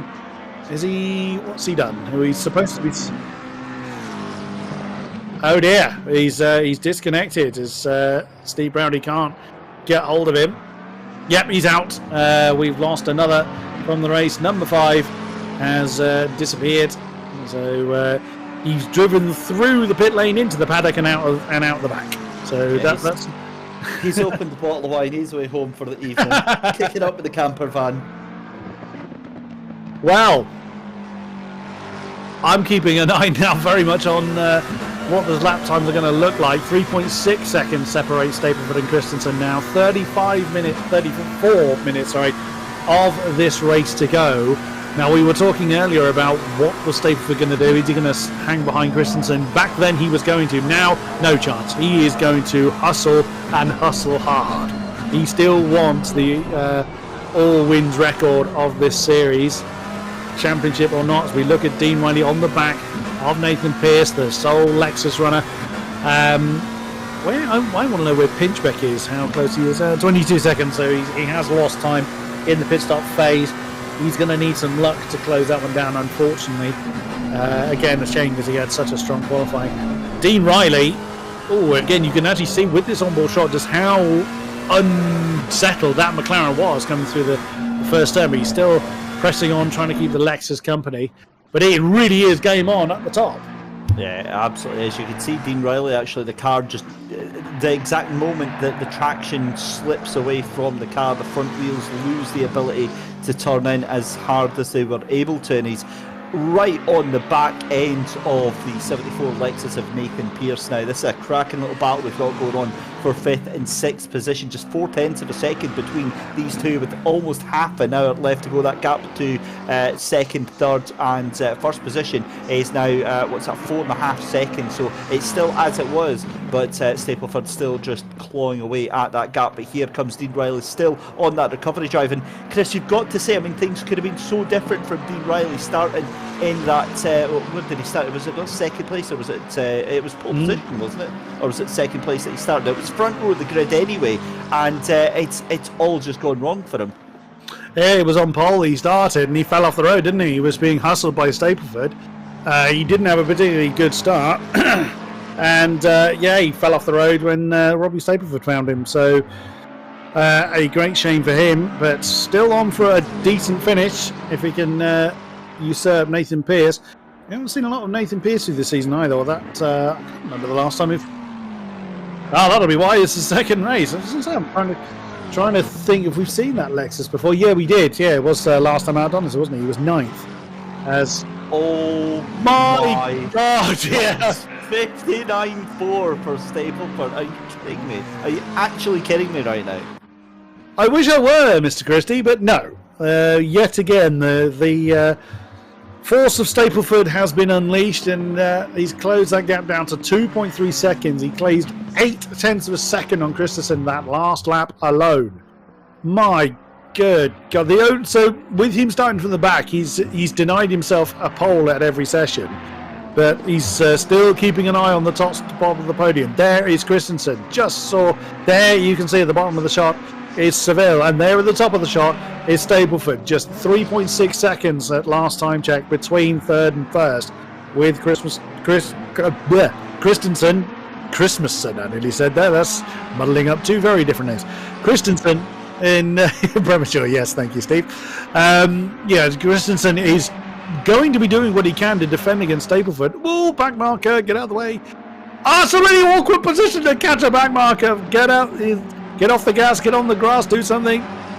Oh, is it going to hold Steve Parker again, the number 44, being very popular. And Robbie Stapleford getting a bit of slipstream off the back of the 44. Well, why not? But, that was a bit unlucky for Christensen particularly. Robbie Stapleford again seemingly unfazed by that.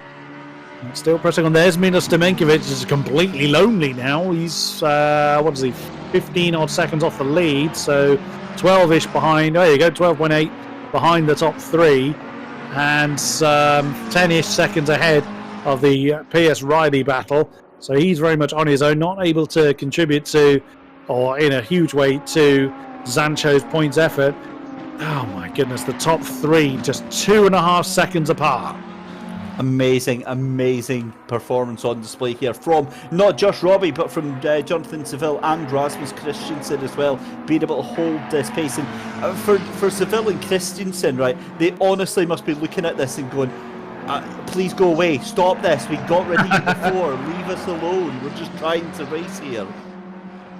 Yeah, I imagine they are. There's probably a lot of words that we can't broadcast. The reason why I couldn't find a stream for Rasmus is because he isn't streaming. So that was confirmed by Master in the chat a little while ago. Yep. Oh, here we go. So now it's all the pressure is on Rasmus Christensen.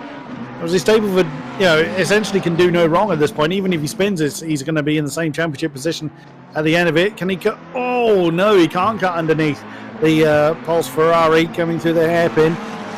He's going to be all over the back of him. Surely Rasmus is going to force Robbie to the outside line. No, he wants the inside line for the spoon curve, side by side, coming up to the braking zone. Ferrari's just about going to hold on to that position, but he's going to be under pressure all the way through the back straight down to 130R. Back shot from Rasmus Christensen, the Pulse Simsport number 27. Decent exit from Spoon. What can he do to keep that mighty Sancho McLaren at bay? He may well have done enough this time around, unless Robbie's going to banzai that one into the Casio Triangle. Less than half an hour to go now. Oh, it's the action just has not relented at all. No, Robbie Stapleford's too far back to make a move into the Casio Triangle from there.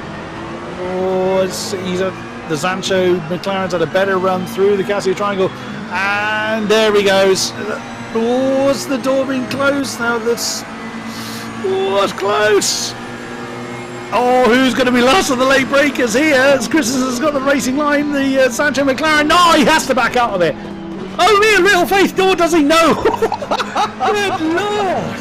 This is amazing. Do you know what? This is fantastic driving from both sides here. Yeah. Because Stapleford really just prodding and pressing and poking Rasmus Christensen, but Rasmus Christensen knows exactly where to put Robbie Stapleford, because Stapleford got put onto the curb and knew that he was going to wash out and hit Christensen. Again, sticks the nose up in front. This is amazing stuff. If ever you want a textbook definition of attacking and defensive driving, this is what you've got here from Robbie Stapleford and from Rasmus Christensen.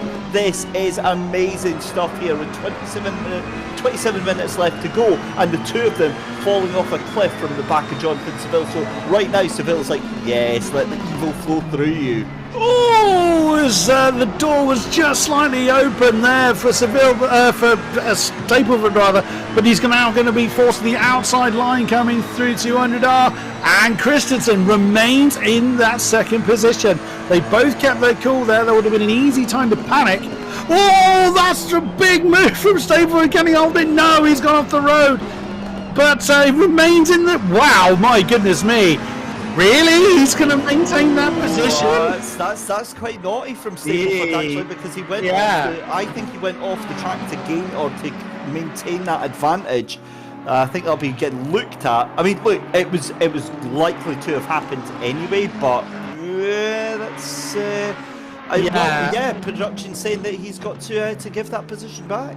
I was going to say, Christensen is, I bet you Christensen's flustered with what's just happened. But think about it, now that leaves it even worse for Stapleford, because if he's got to give that position back, now Christensen's even further back to do it. I would certainly feel aggrieved if I was Rasmus Christensen, but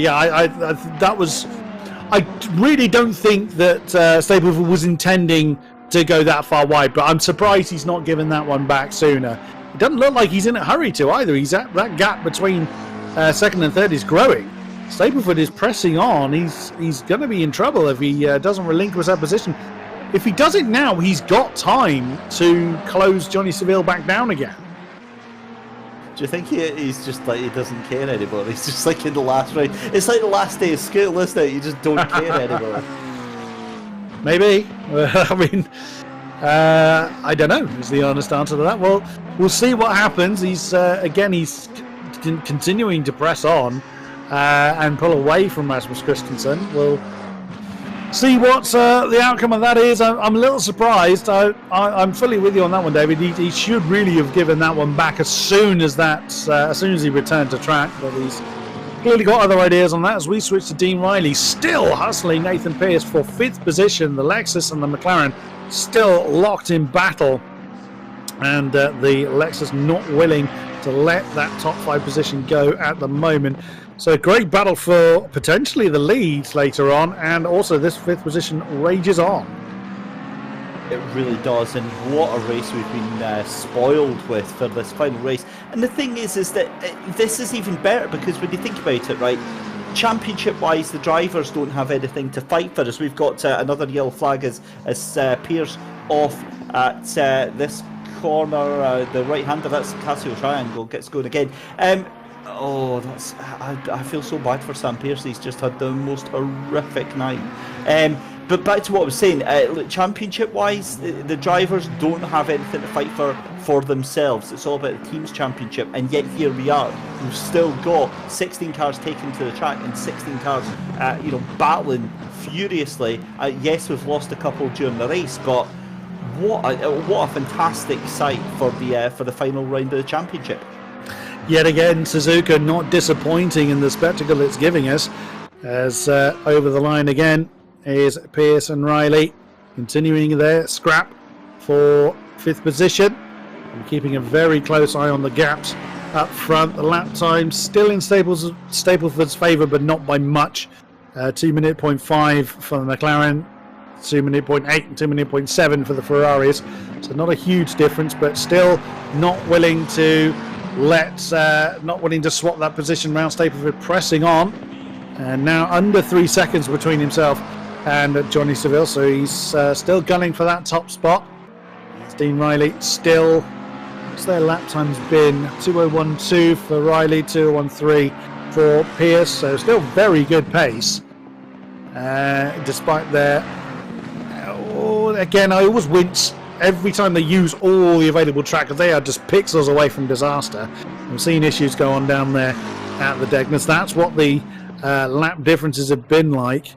So, particularly in the previous couple of laps, Pearce has been caught ever so slightly by Dean Riley, but last time around was a benefit for Dean Riley. Number 2, down towards Spoon now. Is he going to be able to do anything from here? Not particularly. Ooh. He probably realises that's as good as he's going to get. Oh, well, 5th position is probably as good as he's going to get, so he doesn't want to risk it. So we switch to leader Johnny Seville. He's catching Martin Neuterlings in the treble six Bentley, getting very much out of the way. That's de Tollenaire in the 11th position, 330 Ferrari. And the top three in that particular shot. Oh, wow. Stapleford almost into the 159s again. So not relinquishing any pace at this point. I think it's probably going to be this way until the checkered flag falls. But who is going to win out? Well, that is exactly what we're waiting to see here. And this is the other great thing about it, as I've kept saying here, Chris, is the fact that, you know, throughout the field there are these brilliant little fights going on. I think Dean Riley is comfortably going to get this 5th position, and realistically that's about all he's got in front of him unless something happens further up the field. But I mean, you know, up to the top 3 as well. Stapleford isn't catching Seville as quickly as he'd like to, but he is still doing it. But all in all, it's been an inspired drive, and I think the Pulse Simsport, the Pulse Racing guys can be very, very proud of the performance they've put in. Even if Stapleford overcomes Seville, it would seem the Pulse boys would basically not have to score in order for them to lose the team's championship. So they could finish the way they are. Stapleford could still win, and that team's championship will still go the way of Pulse. So they have done a great job consistently scoring very highly for both of their cars for the team's championship.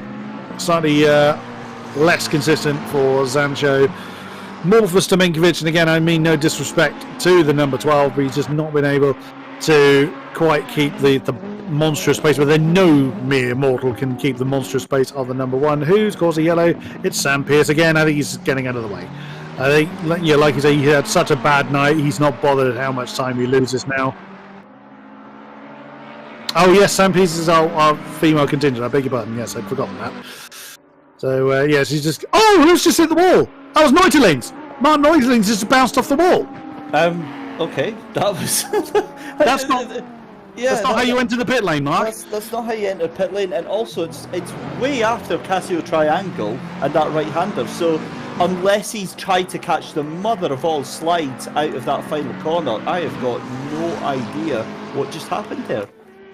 Yeah, we saw the very end of it, and he was already over the left-hand side of this shot. So quite how he's managed that, yeah, like you say, I haven't the faintest idea.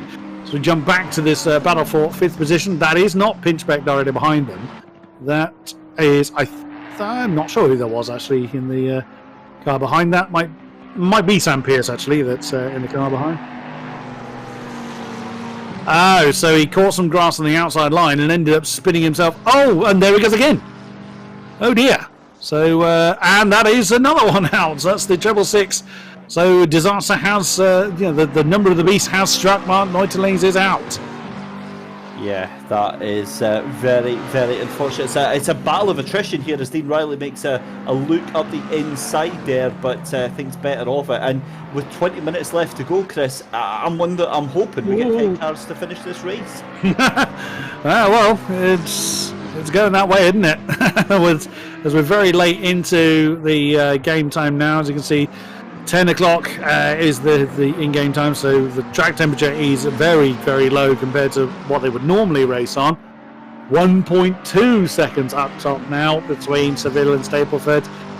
Christensen are 3 seconds back, so unless Seville and Stapleford scrap like mad, I don't think Rasmus is going to be able to play a great part in that top battle. There is the mighty Stapleford for Zancho. He's caught just slowly but surely that top spot. He claimed the fastest lap a few laps ago, and got 0.8 of a second to the good for Robbie Stapleford. What on earth does he know that no one else does?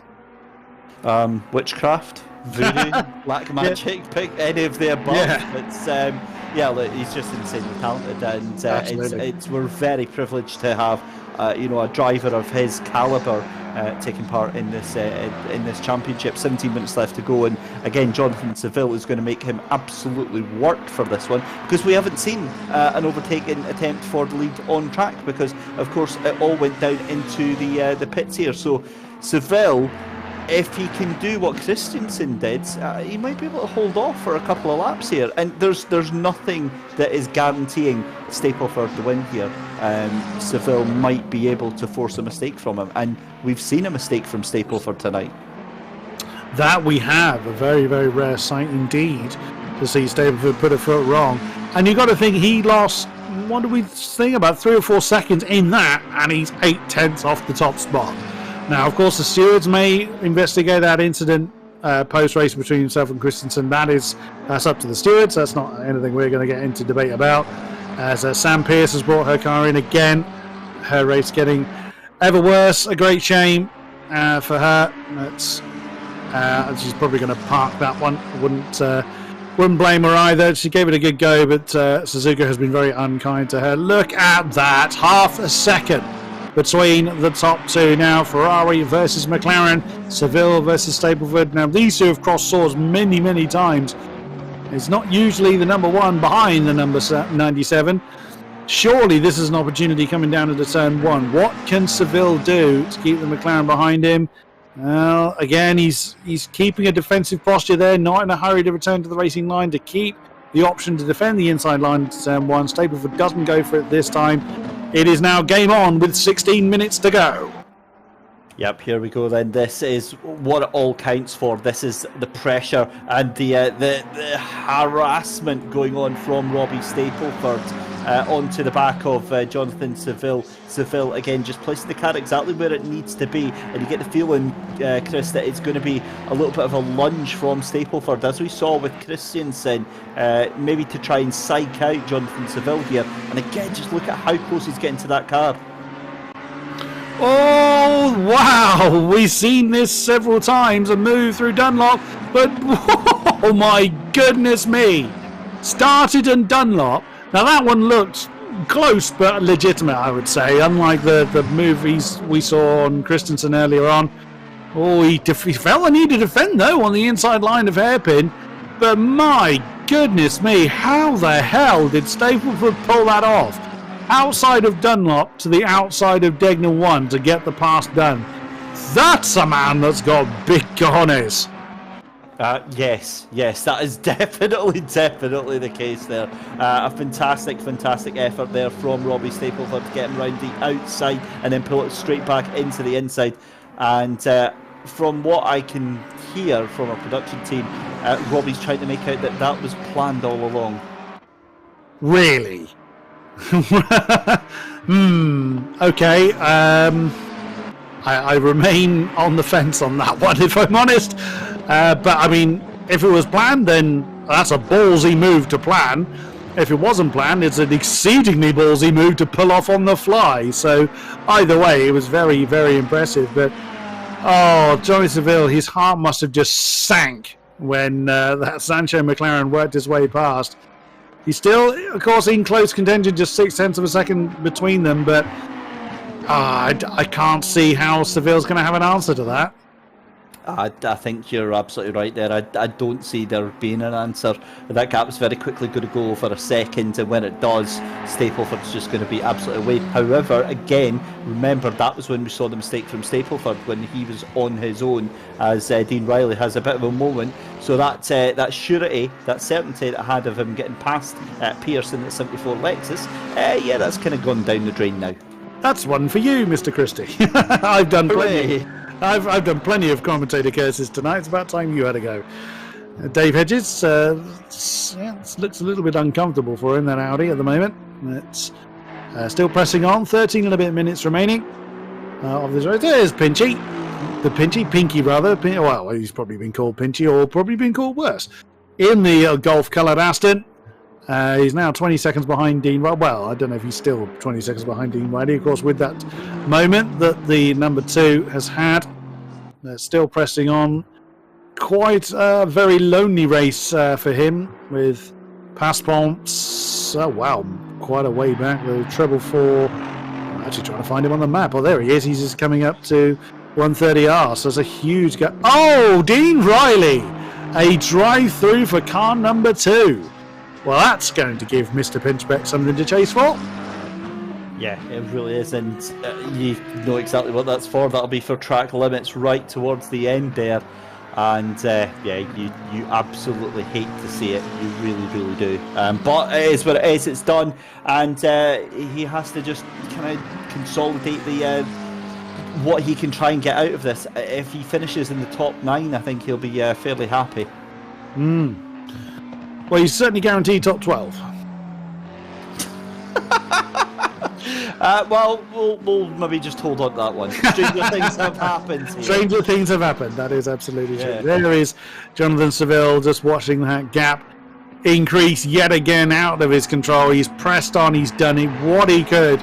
But still, the advantage went to Robbie Stapleford at the moment. Still 11 and 3/4 minutes to go of this grand finale to season 7 of the GT3 League for ACC here at Simsport Racing, and they all season long it has been a brilliant fight for everybody. Stapleford has had the rule of the roost granted, but everyone else has been on a great show further behind. Now Dean Riley is serving his drive-through. Where is Mr. Pinchbeck? That's the answer for that. There is the McLaren. Where is the Aston? Aston is... There he is. He's already ahead. He's going down into turn 1. So there's the pit lane exit. And that is 6th position to Chris Pinchbeck.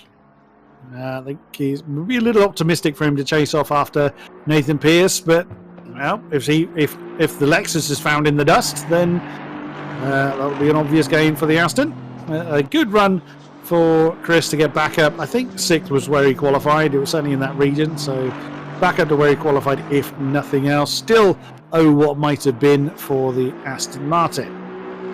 Yeah, for sure. And 10 minutes left to go in the race here. This is what I was saying about Robbie Stapleford, Chris. He's already 2 seconds ahead of Jonathan Seville. So as far as that is concerned, that is it's done and dusted. The only person that can now stop Robbie Stapleford winning is Robbie Stapleford, and that's not a done deal, if I'm completely honest. Well, no, true enough. But he's been near as damn it bulletproof. I think he's made like 3 or 4 mistakes all season. I think it's fair to say. Last season was... Sam Pearce has returned to track. Oh, that's good to see. So she was in the pits for a while. Is that why she was struggling? Maybe she had a lot of damage she was trying to live with. Oh, so a 40-second pit stop then for the number 78 Ferrari. So back up to 12 cars on track. Good to see. Well, she didn't give up, and that's fair play. It would be very easy if you're really struggling to throw in the towel, as I assumed she would do, not for any particular personal reason. Just if you're several laps behind the competition with most of the race is gone, it's an easy thing to think, oh well, I've had enough of this, I'm off. But nope, she's going to carry on. Fair play to her. I think I would have actually parked it at that point. I know I have been in the past. Lap comparison between the Pulse boys. Still in the... Well, last lap was actually half a second to Rasmus, but probably because Johnny Seville may well have just backed off a little bit. Like I said before, the Pulse boys have been very close together in other races, particularly at Snetterton, I think it was. They were really close. Oh, steady. Commentator curse. I'll take another one. I've lost count how many I've put on now. I think I broke the score chart for that one. It's off the chart, Chris. That's what's happened there. Goodness me! But look, in all seriousness, though, it just shows that how fast or how hard Rasmus Christensen pushing. And I'm a little bit stunned actually, because Christensen now right on the back of Seville again. I think Seville's backed off. He's seen no gain in trying to push off after Stapleford, so he's just gone into bring it home mode. Less than 10 minutes of the race to go. And especially if there's fatigue creeping in, they're some 20 seconds-ish ahead of this man, Milos Stemenkovic. So there's nothing to gain by pushing harder to gain on Stapleford. He's just going to back off and make sure the car comes home in one piece. Yeah, that's a brilliant point with 8 minutes left to go in this race. And yeah, like I say, a fitting finale for this championship. I think all of the drivers can really, keep their heads held up high for an amazing championship. And huge congratulations to Adam Mazailovic, to Pinchy, to Dave Hedges, Johnny Seville, Rasmus Christensen, Regan Mitchell, Robbie Stapleford, and Steen Passpont, because they all get 30 points because they finished each race in the championship. So yeah, brilliant to see that, and I think they'll all be very, very happy to get those extra points. So that might actually give a couple of positions to some of those lower down. Good point, well made. Yes, and as we look at Sebastian de Dolaner in the Shimi Get Well Soon number 330 Ferrari, it's good to see that one on track again. It's been a bit of a mixed day for Sebastian as well. A very lonely race for him. He's got the number 12 catching him, I think that is. Yeah, that'll be Milos Devenkovic. Oh no, Sam Pierce off again. That Ferrari has not treated her well. And she returns. Where's that? That's Dunlop where that's happened. So, oh dear, great shame. But not far to go, and the checker flag will be falling. Just need to get back into the rhythm. It's really easy when you've made a mistake like that to keep making mistakes like that. I've been there before. So just been informed that Nathan Pierce in the Lexus is actually Sam Pierce's husband. So husband and wife giving us a show. Fair play. And I hadn't even dawned on me that we had two Pierces in the race. That shows my observations. That'll be me fired by the end of the night then. Actually, that's been a really strong race from Nathan. As Steve was saying earlier, he joined us 2 weeks ago for Donington, which, my God, what a baptism of fire that is. Donington's a challenging enough circuit, but it was absolutely hooning it down. It was so wet, so what a way to join the season. And he's put on a really strong performance this time as well. Where did he finish last time? He finished 9th in a field of 20 last time. So it was a solid top half finish for Nathan Pierce. And he's going to come home in 5th place ahead of some very talented drivers.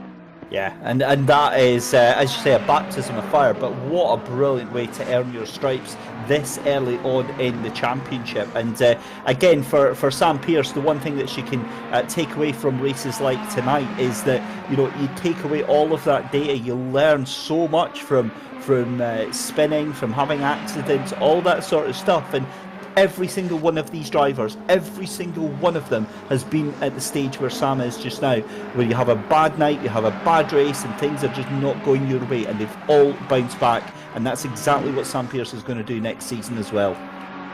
Yep, 100% agree with that.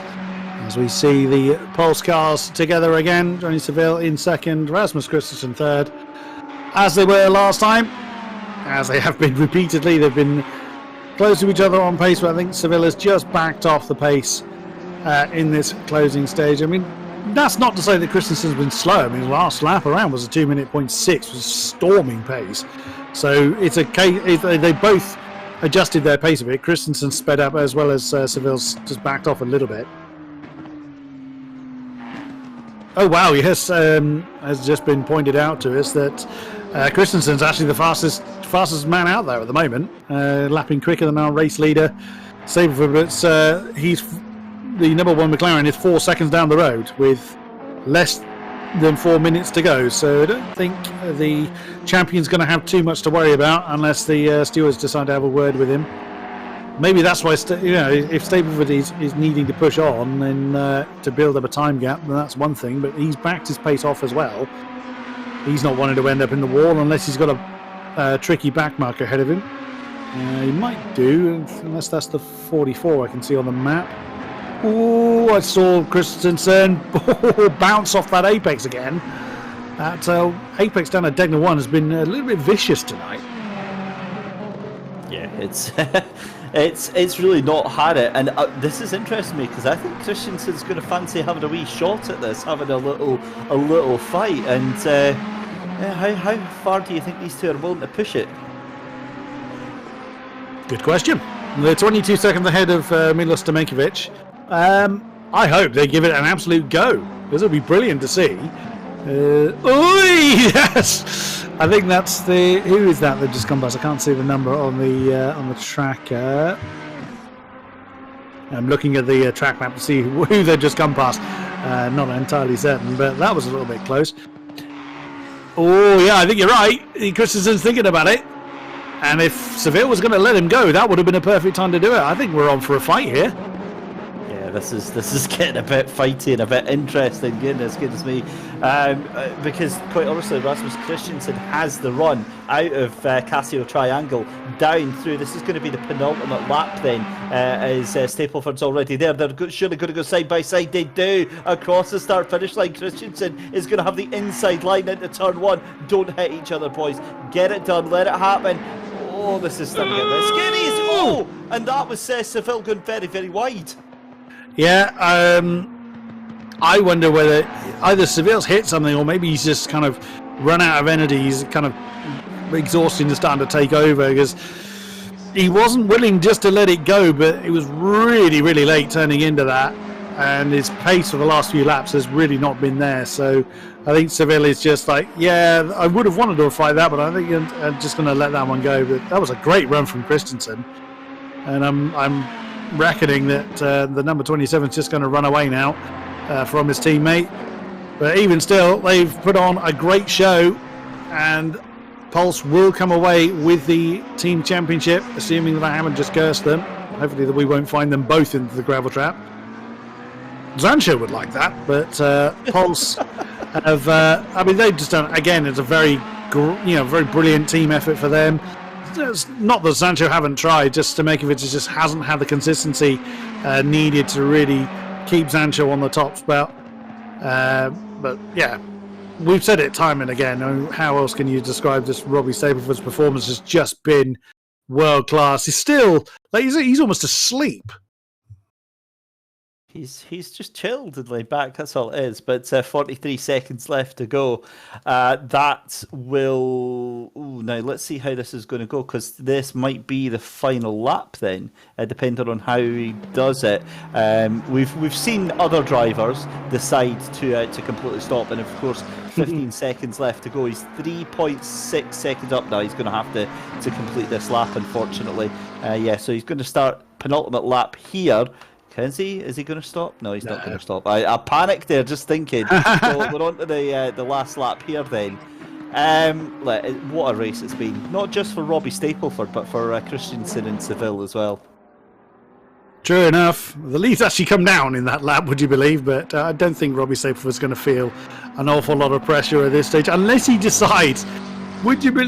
I wonder, would he relinquish that position back to Christensen, bearing in mind he's not looking to, but wouldn't it be funny if he just, on the last lap, just let Christensen come through, bearing in mind that that overtake we saw earlier? I doubt it, personally. But I don't think so, but I wonder if he was thinking in two minds about whether to run the clock down, because he did a 2:02.2 for no reason there. Either that or he's just enjoying it. He's just enjoying the last lap and just chilling out, because that gap is coming down to Christensen and Seville. But, to be honest with him, he doesn't care. He's fine. He's done a brilliant race. Any car that can have a huge monumental moment coming through 130R and still win the race, that kind of sums it up. And starting from last. Let's just not even go there, shall we? I think we need to confine him to, a car that's typically struggled, like the Jaguar, for instance. Yeah, success ballast of about 3 tons. Yeah, success ballast of another McLaren. 2 cars just going at the one, yeah. Yeah, he has to drive the tow truck. Yeah. He'd probably still win the GT3.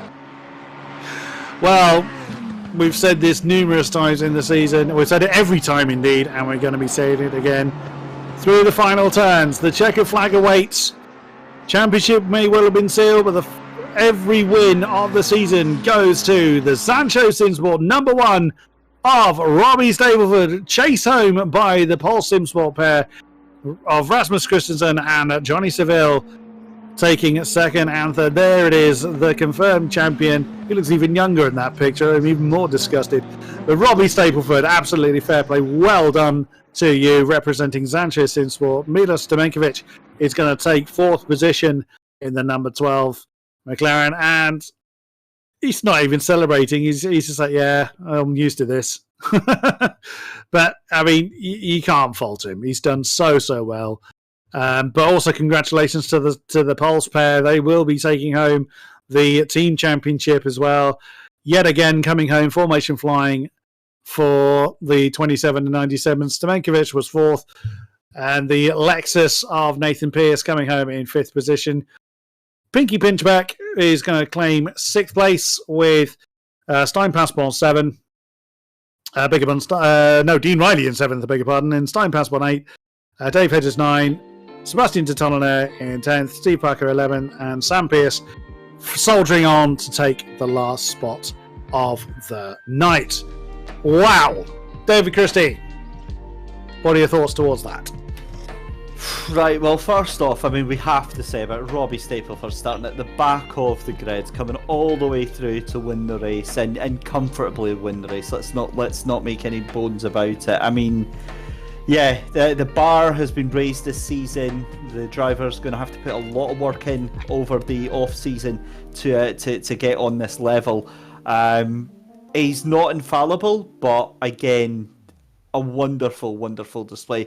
Not just, I mean, it's obviously there was 16 cars taking part, Chris, and we can't just speak about Robbie Stapleford, but the reason that he's featured so much, I mean, am I right in saying that his last lap he just did there was a 1:59.4? No, that's his best lap he did. The last one was a 2:01.5. Ah, right. There we go. Yeah, he was the only one in the race to do a sub 2 minute lap. I clicked over to the live timing there, but I mean, looking further down the field, I feel gutted for Dean Riley. Dean Riley was on course for getting a fifth position there, but it wasn't to be for him, and it was all about this start. This is where he made up so much time, but not as much as I thought. I thought he was going to be up to P9 by the first lap, but realistically, I think he was in like P13. So it's just been a case that he's just kept chipping away, and can't wait to hear what he's got to say, Chris. You and me both, good sir. Let's have a chat with our podium 3. Familiar names to us in the commentary box. Let's have a chat with third place, Jonathan Seville for Pulse Simsports. Well, what can I say, Jonathan? I mean, you led for a long time. You overcame Rasmus early on, stretched a bit of a lead, and then were you two looking to race, or was it just you settled into a rhythm and you let Rasmus go towards the end? What was the thinking there? Well, we were thinking, we've got to run away basically at the start because we know Robbie was going to be occupied. So yeah, whoever was fastest really had to go for it. So Rasmus thought I was faster, so he let me go early on. So yeah, tried to pull a gap.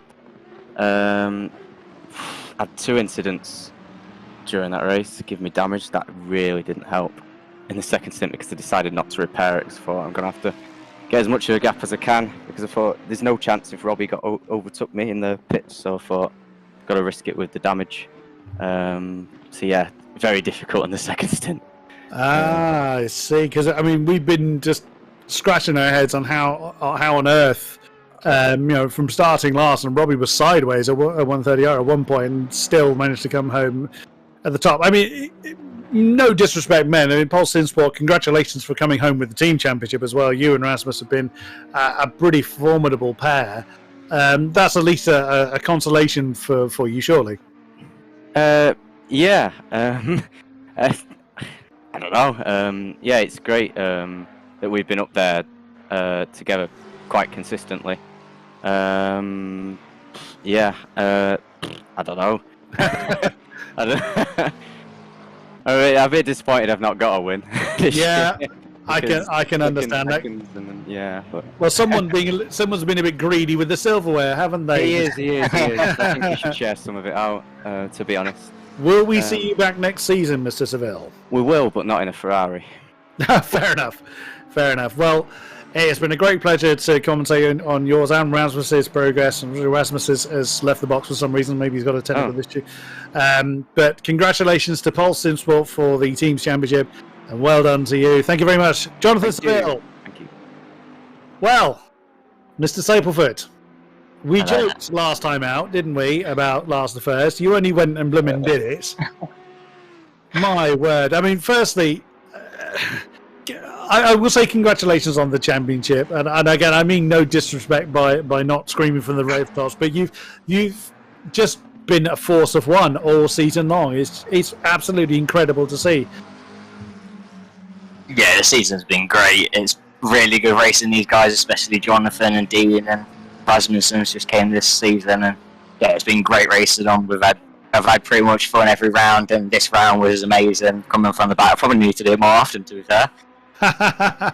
You heard it here first, folks. That was his idea, not mine. I'm not being held responsible. You the one mistake. I mean, we've seen like maybe 2 or 3 mistakes from you all season long. We did see that big moment into 130R. Yeah. What was that about? Were you just having a bit of fun? Were you just putting a show on, or was that a mistake? A mistake. I just hit the curb and landed and went sideways. Luckily, I holded it. I was like, oh no, this is going to go straight into the wall. And then I holded it, and I was like, I got a pit now. So I pitted, and yeah, just luckily just lose too much time. Were you looking to sort of pit like very, very late at that point and then change your mind, or were you looking to pit at that point anyway? I was going to pit before on Jonathan and Rasmussen pit, but then they pitted when I was like going to pit, so I thought, oh, I'm going to hold it out a bit longer because I had the fuel to hold it out longer. And then I thought, obviously, because I spun it, I was like, oh, well, I'm going to come in this lap maybe because I heard that on my stream that Jonathan was 0.5 up on me, so I was like, well, I'm gonna pit now, and then I spun it at 130R, went sideways at 130R, so that would make me even more want to pit.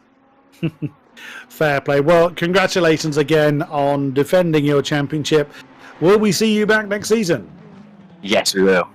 Awesome stuff. And in the McLaren as well. Well, there's a surprise. It has served you well, and again, I cannot give enough praise to your performance. It's been absolutely exemplary.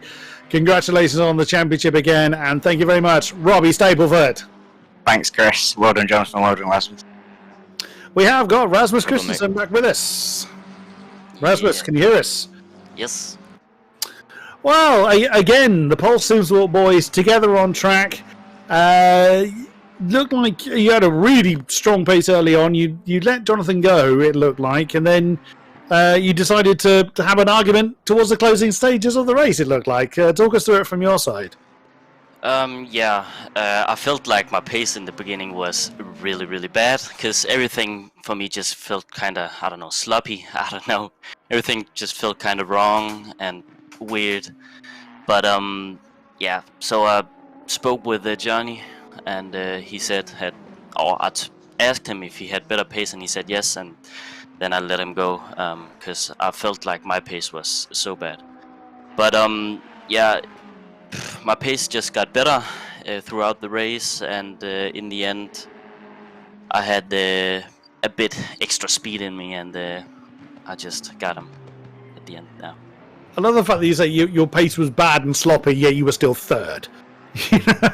that just underlines your incredible talent, Rasmus. As I was saying to Johnny earlier when you unfortunately hopped out, that congratulations to you and to Jonathan for securing the team's championship for Pulse. At least you have that to come away with. Will we be seeing you returning next season? I'm pretty sure, but in a Ferrari. So not with Jonathan this time, or next time. I mean, yeah. We look forward to seeing you back in whatever chariot you choose. Congratulations again to Paul Simsport for the team championship, and thank you very much. Well done on your performance as well. Thank you very much, Rasmus Christensen. Thank you. And that is going to wrap up festivities for tonight and for the season. Thank you very much to those that have watched us throughout the stream and the post-event. It's always a pleasure to have you on board with us. Thank you very much, David Christie, for keeping me on the straight and narrow. It's a difficult job, but you weathered it well, sir. I'd like to think that I was a consummate professional at doing that. It's about the only thing I was any good at today. But absolute pleasure as always to be part of the team here at SSRI. Always great racing, Chris, and it's always a pleasure to work alongside yourself. You are far too kind. Thank you very much to Simsport Racing for hosting the events. Thank you very much, Steve Proudly, for being in control of the broadcast. We literally couldn't do it without you. That is going to be it until Season 8 is announced. Do keep an eye on the socials for when the sign-ups for that come out. Will there be a new challenger to Stapleford's throne? We will see. Until then, do join us for the next season. Thank you very much, and good night!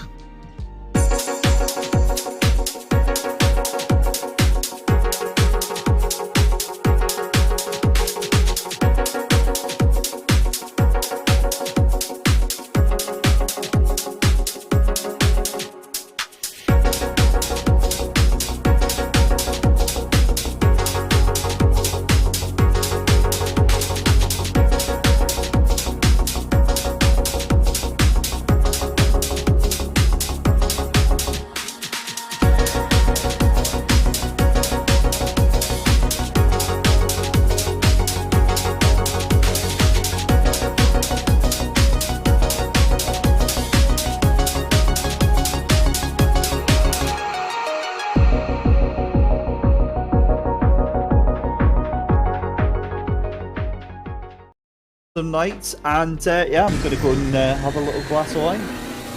Good on you. I will see you tomorrow. 7:30, I believe, we're getting away.